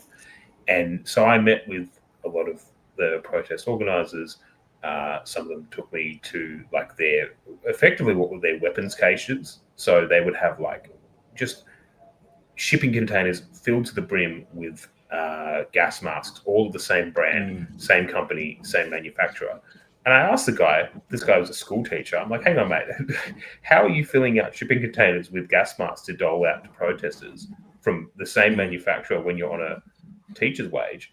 And the answer to that was effectively don't ask questions, right? So I still support it. I fully support it. I fully support, Western, Five Eyes China. Yeah, we should be doing it. I mean, we should be doing it. Like, are we part of an empire or not? Yes, we are. We should be fighting in the interests of our empire. Yes, we should. DFAT should be paying entirely organic.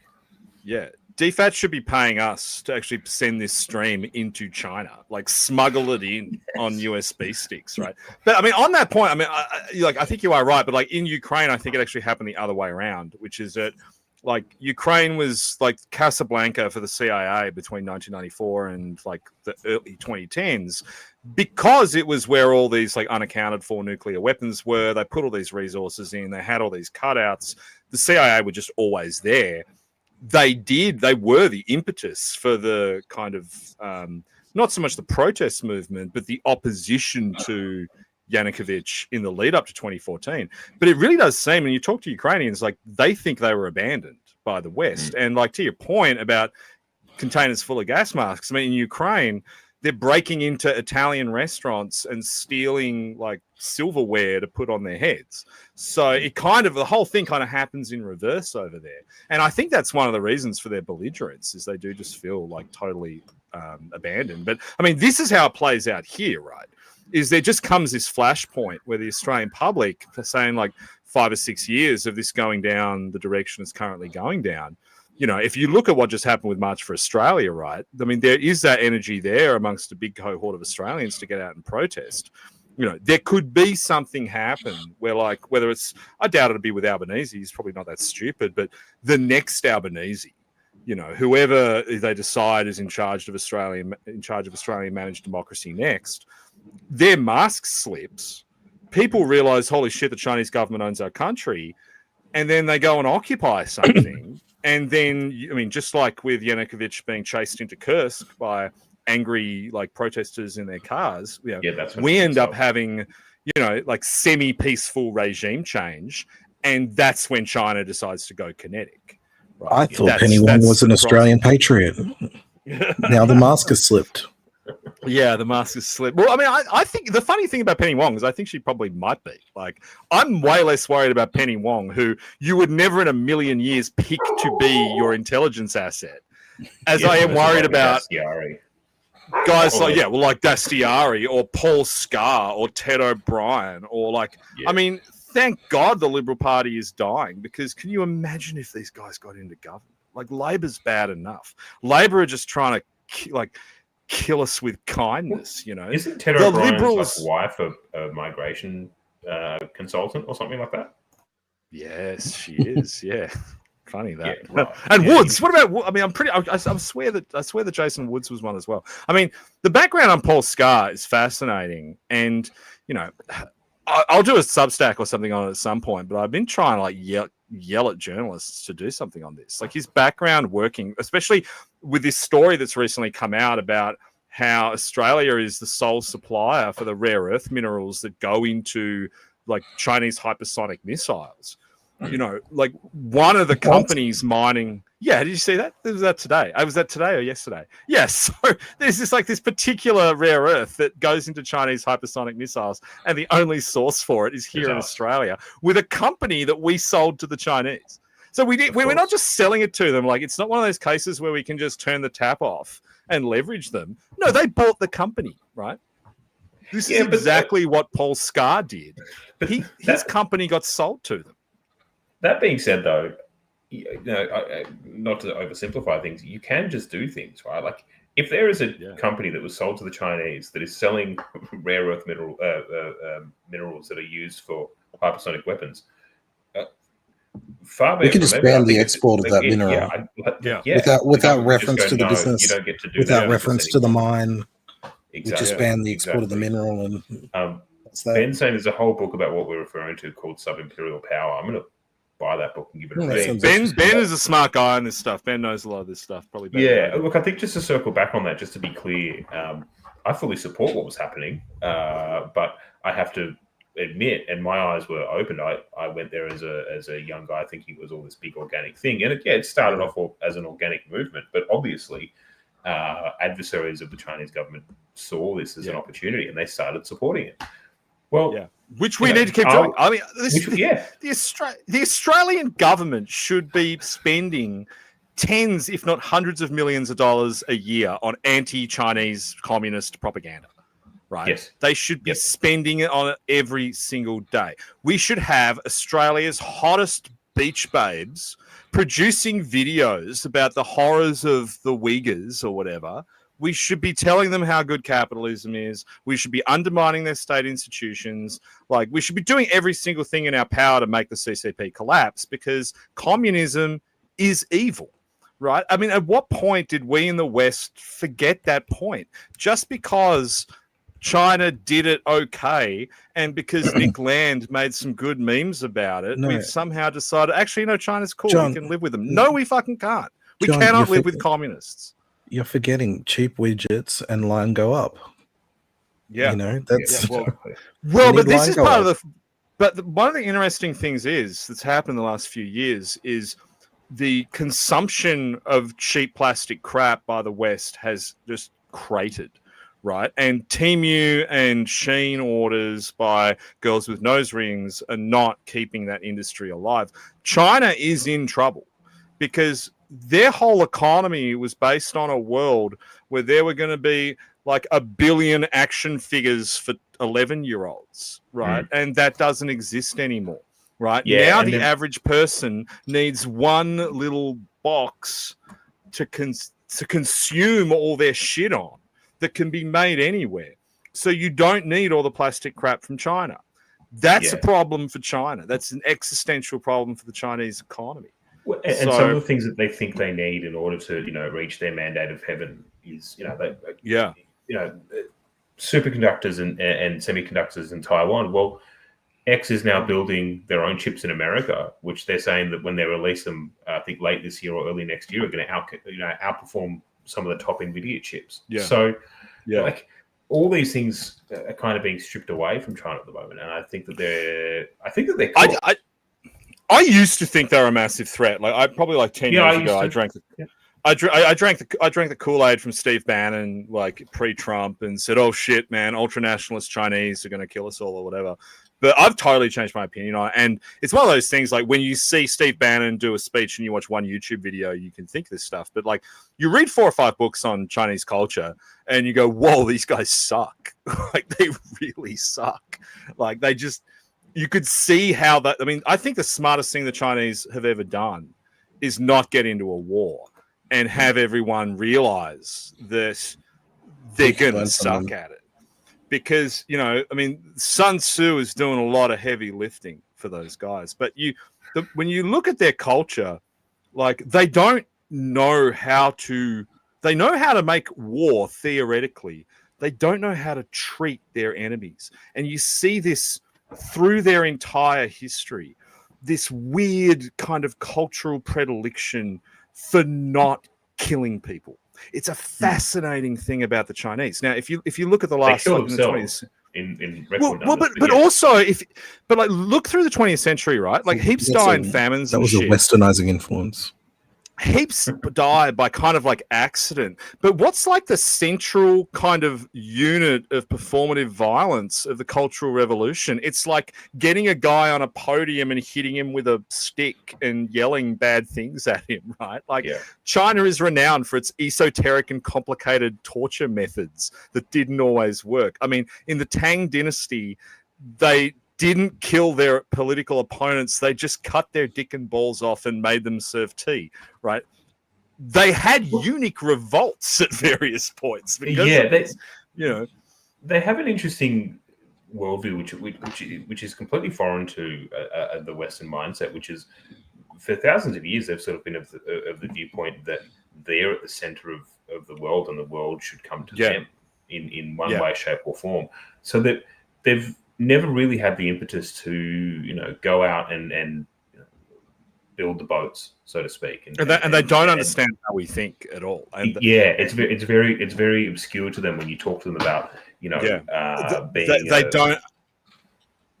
I don't think they understand, like, what would happen if they were ever belligerent to a Western country, like the absolute horror that would be unleashed on them, because you can pick them out of a lineup. I mean, if they would, I mean, in Ukraine, like use the Ukrainian example again, right? If you go to those border towns, to Donetsk and to Donbass, you look out your window, you can't tell which of your neighbors is pro-Russian and pro-Ukrainian because everyone looks like a Slav and they're all wearing Adidas tracksuits and squatting on the sidewalk, smoking a cigarette.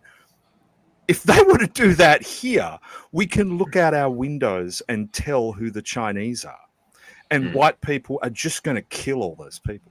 There's not going to be trials. There's not going to be re-educations. There's not going to be a cultural revolution. There's not going to be eunuchs. There's just going to be a hole, and they'll go in it, and then we'll fill it in and rinse and repeat over and over again. A concept that in all of Chinese history, they do not understand, but is a defining feature of white history. Wholesale murder and genocide, right? Didn't we lock them all in camps and then feel sorry about it later? The one time this did happen recently, we pretended, yeah. I mean, during the because we weren't at war with them during the Second World War. We were I'm talking about with Japan. Oh, with the Japanese, with the interning. Yeah, we didn't just kill them all. But that was in the Second World War. I mean, we didn't have to kill them. There weren't that many of them, right? But I mean, So if they had landed, if we look like we can lose, then we'll just start killing them all, right? You know, and I don't think they get that. I don't think they've ever really grasped the long-term consequences because they've never done that. They're actually quite a meek people. Like, they're not a genocidal people. You know, white people are genocidal. It's the nicest thing about us, really. So this is the That's why risk we tame ourselves with Christianity to increase the tolerance and simmer the hell just down. Otherwise, to reduce the genocides. Yeah. Well, otherwise it's just Vikings again, right? Like, and then yeah. Then it's just you just slaughter all your enemies. I mean, the other interesting thing about the Chinese everyone forgets is they have a no first strike policy on their nukes. Like, the Chinese government has the gayest nuclear policy. You know, like, all the other countries are like, oh, don't fuck with me, I might nuke you. China has it written down in black and white. We will never nuke you. We're not going to do like anything. it's written down. Like, they're never going to do it. So, yeah, the only way that they sort of bend people to their will are through debt slavery, through Belt and Road, and through this sort of subterfuge via the BRICS process. And the only thing the Chinese have got like 100% right is their understanding of Western psychology, that we like money. Yeah. And so they've realized that so long as they keep us rich, we might be willing to let them do whatever they want. And that has proved correct so far. They've been incredibly effective at stealing our technology as well. Well, that's right. They've figured out that if they just ignore IP protection, that they can build their own things for cheaper. Yeah. But also, they then use that and they subsidize heavily all of their industry in a bid to then try and take over our own homegrown industry. Right. So BYD is a perfect example of this. BYD cars are okay if you like EVs. Yeah. They're fine, I guess.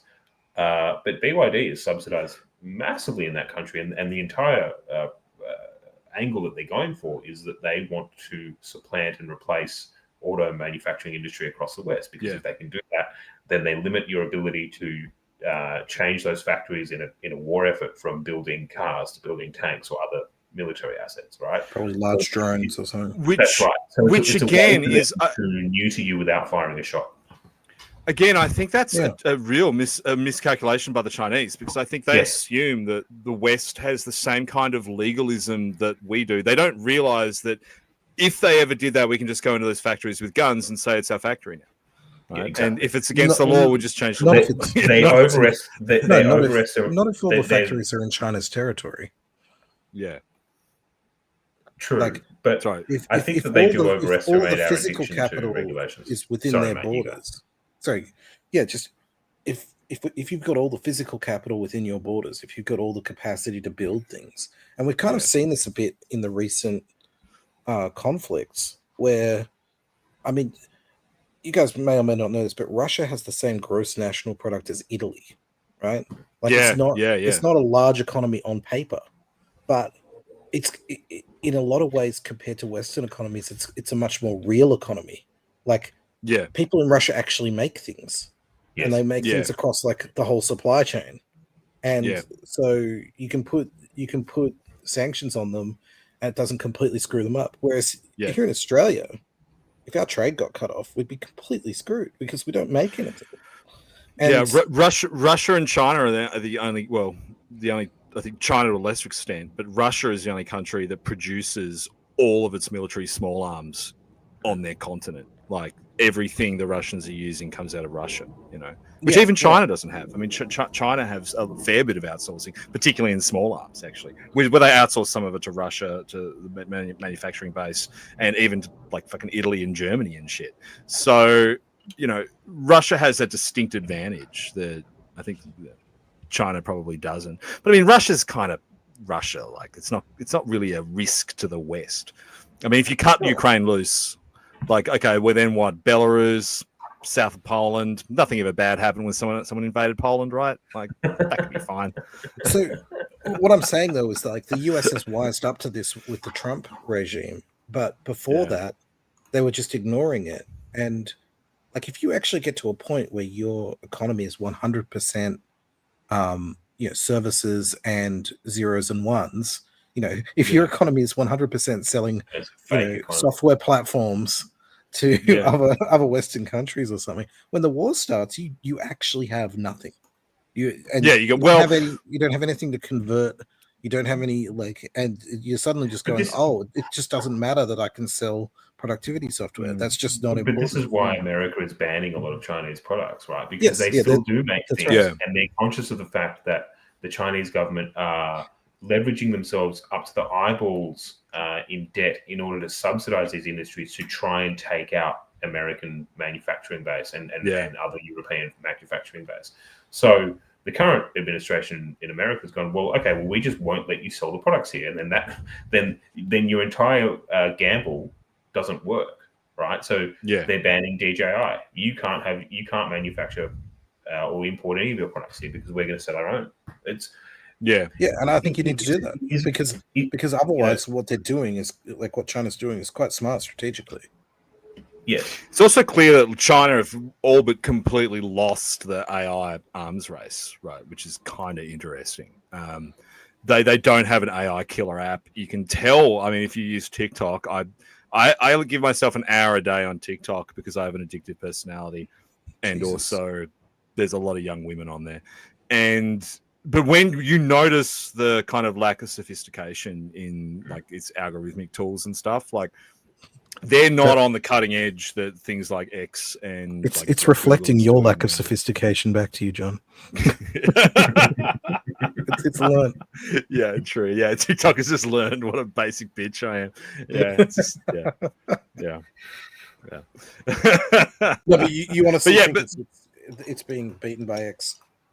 Yeah, I think like my read on it right now is Grok is technically speaking the best out of all the platforms. I mean, like there's better stuff for image generation and stuff, but like as a kind of live-in AI companion to just do your Google searches and help you at work and to do complex things you don't know how to do yourself. Like I use it today to calculate a bunch of like volatility indexes and shit, like stuff like that you'd go to uni for 3 years to learn to do not so well, and that 10 years of experience before you could do it reliably, and Grok can do it for you in like a few minutes. Like that stuff's a game changer. That stuff's absolutely a game changer. I think I explained last week some of the technical reasons why it's very likely that XAI will win for the next year and a year and a half. Or so. They've got a tech advantage that.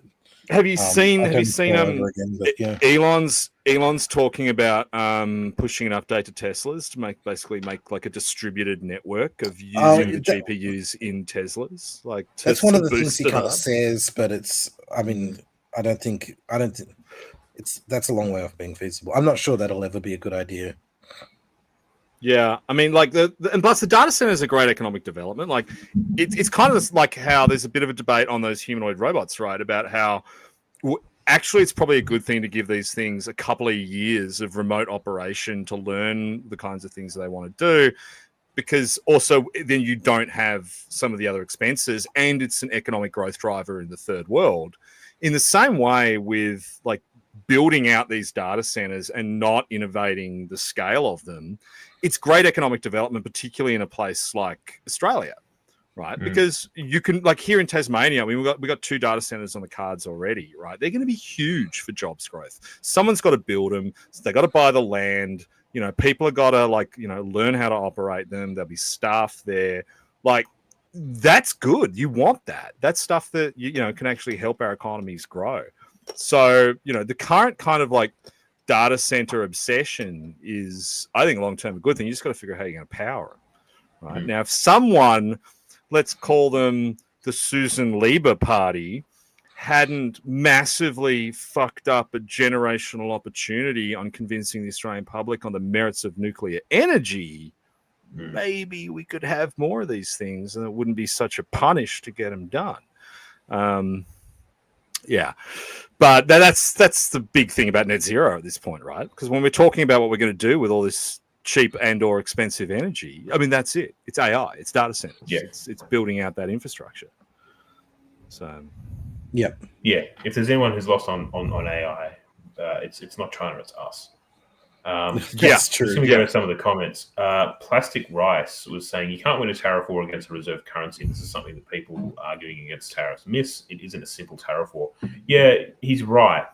Which is why, obviously, Russia and China are trying to replace and supplant the reserve currency. But I don't see it succeeding. BRICS bucks. Yeah, I don't see it. Yeah, I mean, they're trying to go with BRICS bucks. But and you were talking about Bannon before, John. I mean, Bannon's been quite vocal recently, and it's now starting to play out about the easiest way to stop BRICS dead in its tracks is that America just needs to look at its immediate sphere of influence and lock those areas down. And they've done that with Argentina. China no longer has access into Argentina, and they're going to do it in Venezuela, right? So they're going to regime change Maduro. They will lock that country down. They will remove them from the BRICS equation. They will keep all their resources, and it protects their immediate sphere. So I was worried about BRICS, 2 years ago when all the gold bugs and bullion people were telling us to freak out. We should cover the gold thing. Well, I just checking on the bullion. That turned out to be a positive, but I'm not worried about the whole BRICS thing, really.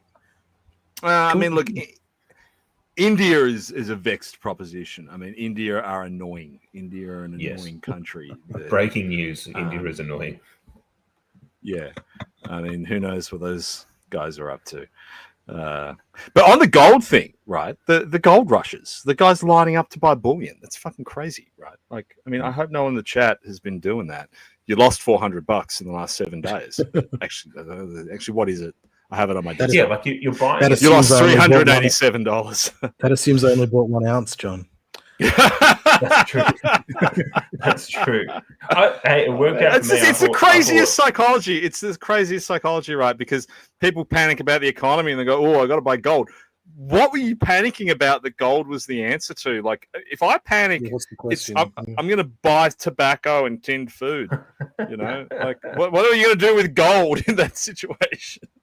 But, I mean, some of the gold bugs, right? They're just like, well, you just buy it because it's relatively stable and grows at a decent rate over 20, 30 years. It's only the last couple of years that it's been crazy. It worked out for me purely timing wise. I bought a bunch a couple of years ago. It's grown like crazy, so it doesn't matter that it's gone back in the last couple of weeks. But again, this is not financial advice. But if you're thinking about going down it's cope. if you're thinking about going down to Jaggards or ABC Bullion tomorrow, given where things are at the moment, I don't know if I would. Like, my biggest beef by that with logic, it is Brian, you should sell what you've got. When you go to, there's only one of those places in Hobart. I like to look at it though; it makes me feel like a pirate. Yeah, you just look at your stacks of gold. There's only one of those places in Hobart, and when I went in the other day, I noticed like the guy who runs it is just this fat, sweaty guy in a polo shirt, and you kind of look at him and go, it's the same with all the gold guys. Like I watched the ABC the other night, and they were interviewing the gold guy at the big one in Sydney, and he's just a fat, sweaty guy in a polo shirt in Martin Place. I'm going, hang on a second. Hang on. The most popular. If gold is really that good, well, the bullion sort of gold bug influences that you'll see on YouTube. There's like there's one outlet, I think they're in Victoria, called Bullion Now. Yeah. And like they're kind of the more popular guys that have pretty popular videos. And again, it's just a chubby guy in a t-shirt. Right? Telling people about like when to buy, when to sell, and all that kind of stuff. So I had that same thing. I went into a bullion dealer and I wanted to buy, some gold and some silver, and I expected it was going to be like some, high end whole process. I've bought secondhand cars that felt more professional in how I was dealt with. Yeah. Well, so down here in Tasmania, the main like gold guy for years who was on TV. So back before the peak, because of course the gold. Maybe I'm wrong. Like maybe the gold industry is only sweaty guys in polo shirts when the market's high, but when the market's low, they get a guy to put a tie on. Because down here, it used to be David Boone, right? They'd have Booney out. They're doing TV ads saying, "I'll buy your gold." And that they stopped that recently, I guess, because. Siringo's asking who is the Roo. Siringo, it's actually a capybara. It's capybara. Yeah, it's a capybara. It's what was the song? Remember, a couple of years ago, the song was going off. Actually, it was where I heard the song Capybara a lot was in brothels, which brings us to Matt Barrie. We're going to finish off the doc. That's a fantastic. What a transition! What a transition! What a transition! That's so good. That's got some vivid memories for you. I hope someone clips this and sends it to him. So, I mean, we got to do it for Enoch because he didn't follow the story, but it was a big story, a semi-big one. Big if you read the Financial Review, which actually everyone can read the Financial Review now using Remove Paywall. Remove Paywall is not a sponsor of Stream of Consciousness, but it should be because it's how I keep sending around all the articles that no one wants to pay the mainstream media for. Anyway, Mark DiStefano did a thing in Rear Window. Matt Barrie who, if you don't know who Matt Barrie is, if you've been living under a rock, he's an Australian businessman. He runs a thing called Freelancer. A couple of years ago, actually maybe like 18 months ago, he came out. He became based like overnight. Like just started talking about immigration, talking about the housing crisis. He did stuff about the lockdown laws first, right? Yeah. He was anti-lockdowns.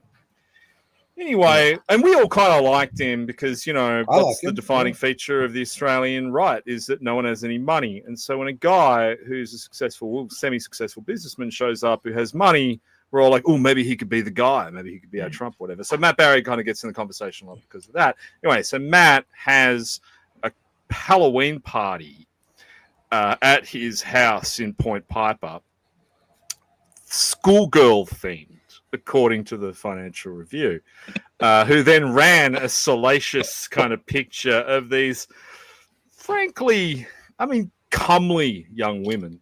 Who I recognize two of them from a catalog for what do you call them? Like topless waitresses that you get for Bucks nights. I don't know if, and because I know a lot of you guys are Christian. Yeah, all those catalogs about topless. I like that that's in your. Your Bucks nights are probably different. I'm seeing a lot of like lawn bowls and stuff. But look, like when you have a Bucks night on like a boat or something, you can go online, you can read all the different topless waitresses, and they come to your party and they serve you liquor, and they don't wear tops, and there's nothing else you can do with them. It's not like they're not like a sex robot or anything. But anyway, so they're just like models and these girls that go to parties if you pay them. Mark DiStefano had a huge issue with this. He puts it in the paper like, oh, what's Matt Barrie doing? Oh, is this appropriate? It fell flat because he's the only guy, he's the only mainstream journalist really on X at the moment with any kind of following. I mean, there's him, Paul Sakal, Anthony Saget, Andrew Green, who's a fantastic defense journalist. He got fired. He's now at the Nightly. But there's really no one else, right? So Mark's kind of playing to this audience from the mid-2000s that doesn't exist anymore, like tut-tutting, going, oh, this is bad. What do we think? Is it bad? Wealthy guy think it's kind of party with, like, wealthy guy has party with renter chicks. Okay. Yeah. Right? It just feels like such a nothing burger. I don't. Yeah. And I'm surprised that that's what's appearing in Rear Window. Like. Yeah. Yeah. I mean, guys have really been ripping Mark on it this week. They're calling him Timu Joe Aston. You know. Yeah. Because Joe would have been at that. Yeah. Joe would have been at that party. I mean, Joe stopped drinking and doing drugs though. Yeah, no, but he still would have been went, at the party. Yeah, he got sober, I think. He would have been at the party sober as a judge. Yeah, I tweeted that Point Piper Sleaze Fests really fell off after Bruce Lehrman and I left town, which is true. You know, we would have lit that party up. Lemon would have found a way to make someone else pay a lot of money for it as well. Yeah. Lemon would have put in like he would ask someone for a check by the end of it.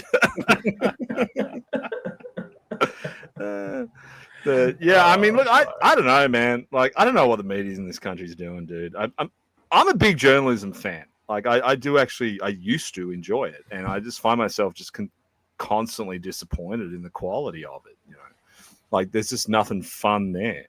You know, I've it's canceled my like subscriptions. Like I used to subscribe. Oh yeah, me too. Because I just thought, oh well, you know, support good journalism and stuff. It's all gone, man. Like there's look, you know, I've got to say it. There's still a couple of guys that are out there that are good guys, but yeah, I can't justify paying for some of these. No, God, no. So yeah, remove paywall is my best friend now. Me, there's a politics group chat, like one of the main character group chats I'm in, that we're all sharing one guy's login for Fairfax and News, and he used to work at Premier State. I can actually say it now because I don't know if he's still there. But so we were using this for like a year, and now it stopped working. He changed the password. So we're all sitting there going, "How are we going to read the news?" And no one has noticed. Like no one is losing any sleep over it. Remove paywall works on like 99% of all paywalled articles, so you don't need to pay. It's free. The journalism is free. You can just take it. Like they can't stop you. They can't do anything about it. They can't do anything about it. Like, and I used to feel guilty about it because there were more decent journalists back in the day, but they're fewer and further between now. So it's kind of like I don't care. Adam just asked, how's the Hobart dating scene going? Where do the Tassie journo chicks hang out?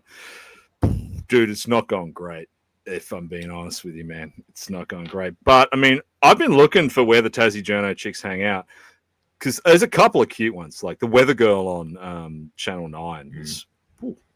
She's beautiful. There's a girl, a journalist, I don't know if she's a girl, actually, but her name is Elliot.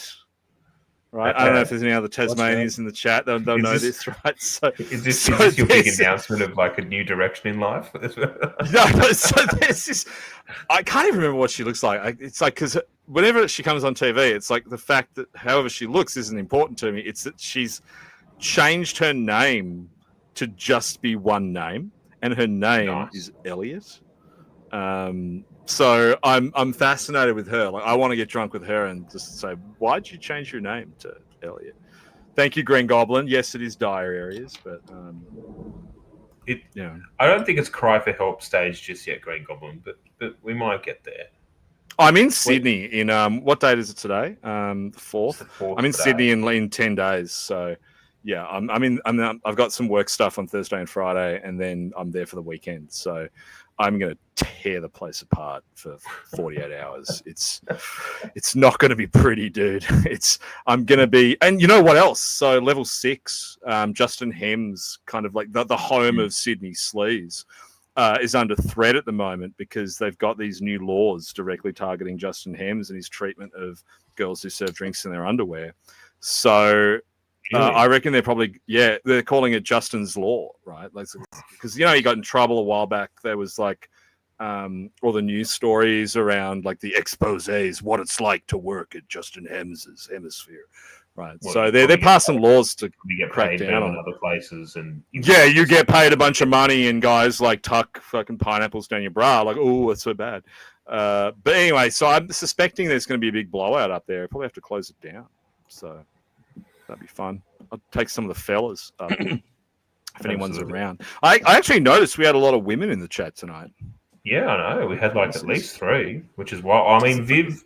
I think Viv left. We've done our best to drive them away, so that's yeah. Well, we upset Viv. Yeah. We drove her away quite early. Apologies, I Viv. swore too much. I think Syrian girl left when I started talking about brothels. You know what else would potentially drive them away? Some facts and figures. Which brings us to the last item, the dog that we haven't dealt with. Yeah, what is the last time? We were going to do the immigration polling. The immigration polling, that's right.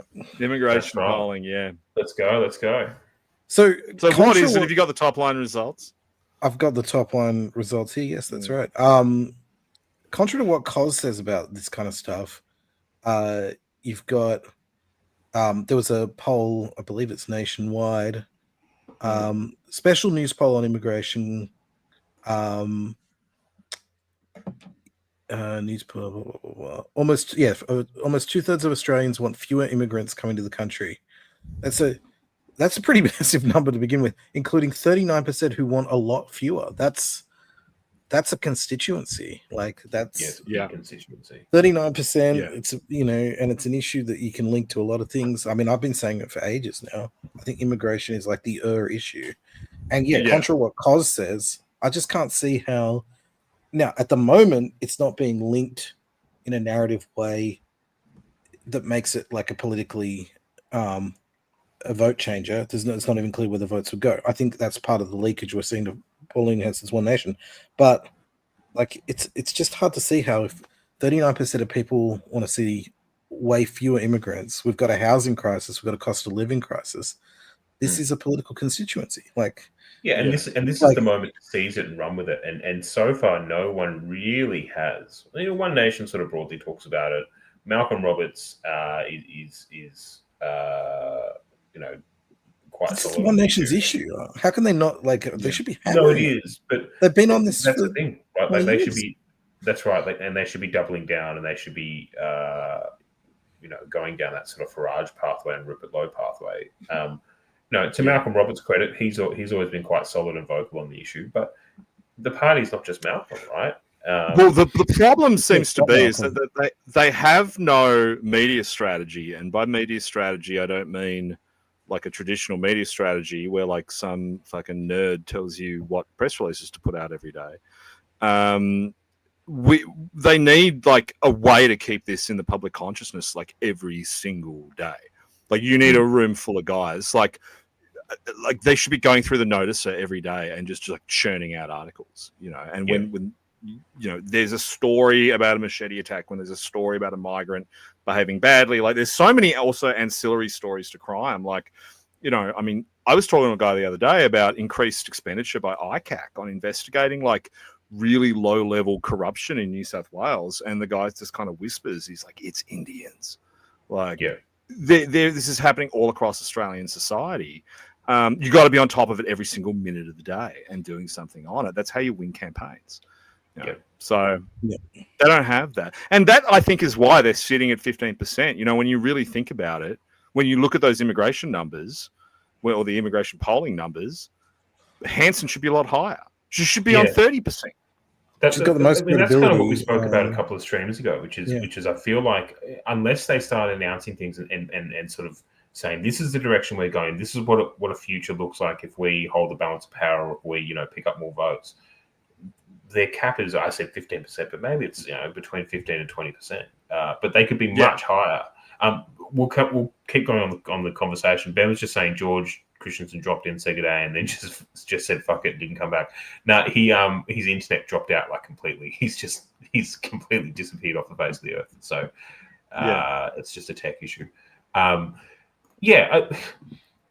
We've been talking about this until we're blue in the face. People on the right in positions of power need to paint a picture of what the future looks like in their worldview, and that's not happening right now. And whilst I'm glad that TLD seems to be coming to fruition, whilst I'm glad that there is a shift to the right, my concern is that it's only happening purely because the libs suck. It's not happening because there is a great sort of direction that has been articulated to the voting public and sort of new way forward. And that's what needs to happen. My biggest fear, the one that keeps me up at night, is that we're on the cusp of Labor getting their shit together and going, wait a second, we've got all the constituencies we need to govern in perpetuity. Let's just cut immigration. let's just slash and burn through immigration. Because the people we're putting the bindies on for, they want immigration to be lower as well. They're already here. They don't want any more to come in. What Labor could do, Labor could just keep family visas where they are and then just slash and burn through the rest of the programs and say to the business community, fuck you, we're more popular. You know? Yeah. Say to the refugee advocates, fuck you, no one likes it. This is what Starmer's trying to do in the UK. The issue for Labor and the Tories in the UK is nobody trusts them after 20 years of betrayal. Or more. See, I think if betrayal. Albo did it, but Labor doesn't have that issue here, right? Albo doesn't have that issue here. Where are people going to go? One nation? Come on. Exactly. So Matthew Clark just said Labor can run on assimilation. Dude, that's the nightmare scenario, right? Because if you think back, if you think back to Howard right before the fall and then Abbott, this was the buzzword. This was when we were doing English language tests, when we were ticking all those boxes and saying, if you want to come to this country, you have to integrate with our country. I mean, Labor has the power and the cachet through their massive majority to pull in the bureaucrats and say, you know what, we're not going to be publishing everything in Hindi anymore. We're not going to be publishing everything in Mandarin. We're actually going to be sending a clear message to the Australian public that you speak English in this country or you can get the fuck out. They actually have the power to do that. The Liberals can't do that. If the Liberals get in, they're going to spend 3 years like just scratching at all these isolated constituencies, many of whom will be overtly hostile to us, the others of which will be insane Kmart mums living in teal seats. Right? They can't do anything. Labor can do something. And, you know, the Labor right is still there. The fundamental difference between the Liberals and Labor is that Labor's right wing is in hibernation, the Liberal right wing is dead. You know, and so there's this branching pathway where the Liberals can't even cosplay as Conservatives anymore because there's no one there to even make the costume for them. But Labor can, because sitting under the surface, Centre Unity are smart cookies, and they're sitting there going, hey, it's more important to get my mates onto superannuation boards, to run my unions and get a whiz around the block in a ministerial car than it is to go into national conference and start talking about all the old arguments. We're winning. Don't interrupt your enemy when they're making a mistake, meaning the Liberals. Everyone just chill out and we can all win together. And they are all winning together, dude. Like, I've been talking to Labor lobbyists recently. The macro performance of the Labor government relations consulting sector in the last 18 months, I would say conservatively, outstrips what the Liberals did in a decade of running the place. Guys like Eamon Fitzpatrick and some of the others, they've made more money since 2022 than the Liberals made in a decade of running the government. So what do these guys do? Do these guys sell influence? They're not publicizing it. They're not publicizing it, but everyone knows they're making a shit ton of money. I mean, because they've got full access. They're getting shit done for their clients. Their clients are all happy. I mean, all the liberal firms just for the audience. Are in government. What are you talking about here? Like what would this look if you like? If you look at the client books for the major lobbyists, right? So you've seen a complete transition from Premier State / Premier National, Crosby Textor, which kind of died a few years ago, Barton Deakin, who were the major Liberal lobbyists in Canberra. You've seen a complete shift of the clients out of those into particularly like Fitzpatrick Advisory and Hawker Britton, who are doing for their clients right now what the Liberals have been promising to do for years and failed. And these clients are like the big dogs, you know, the Coca-Cola Amatil and, you know, BHP. And a lot of what they want is just for the economy to go reasonably well and to get their access, to get the $1,000 a plate dinners, to get the letters in. Yeah, the little regulatory shit, right? That's all happening. Like, no one is complaining about government relations right now, except for the tobacco industry and the liquor industry. But I mean, and the betting industry, right? Like, if you're in sin, you're losing. But if you're in boring DEI, ESG, working projects, like, you're doing amazingly well. And, you know, this just goes to show like how much influence Labor have everyone's getting paid, everyone's getting fed under Labor. I mean, like, if you're on their team, if you go back to the Liberal years, the Liberals would get into power, half the Liberal Party get paid, half the Liberal Party get fed.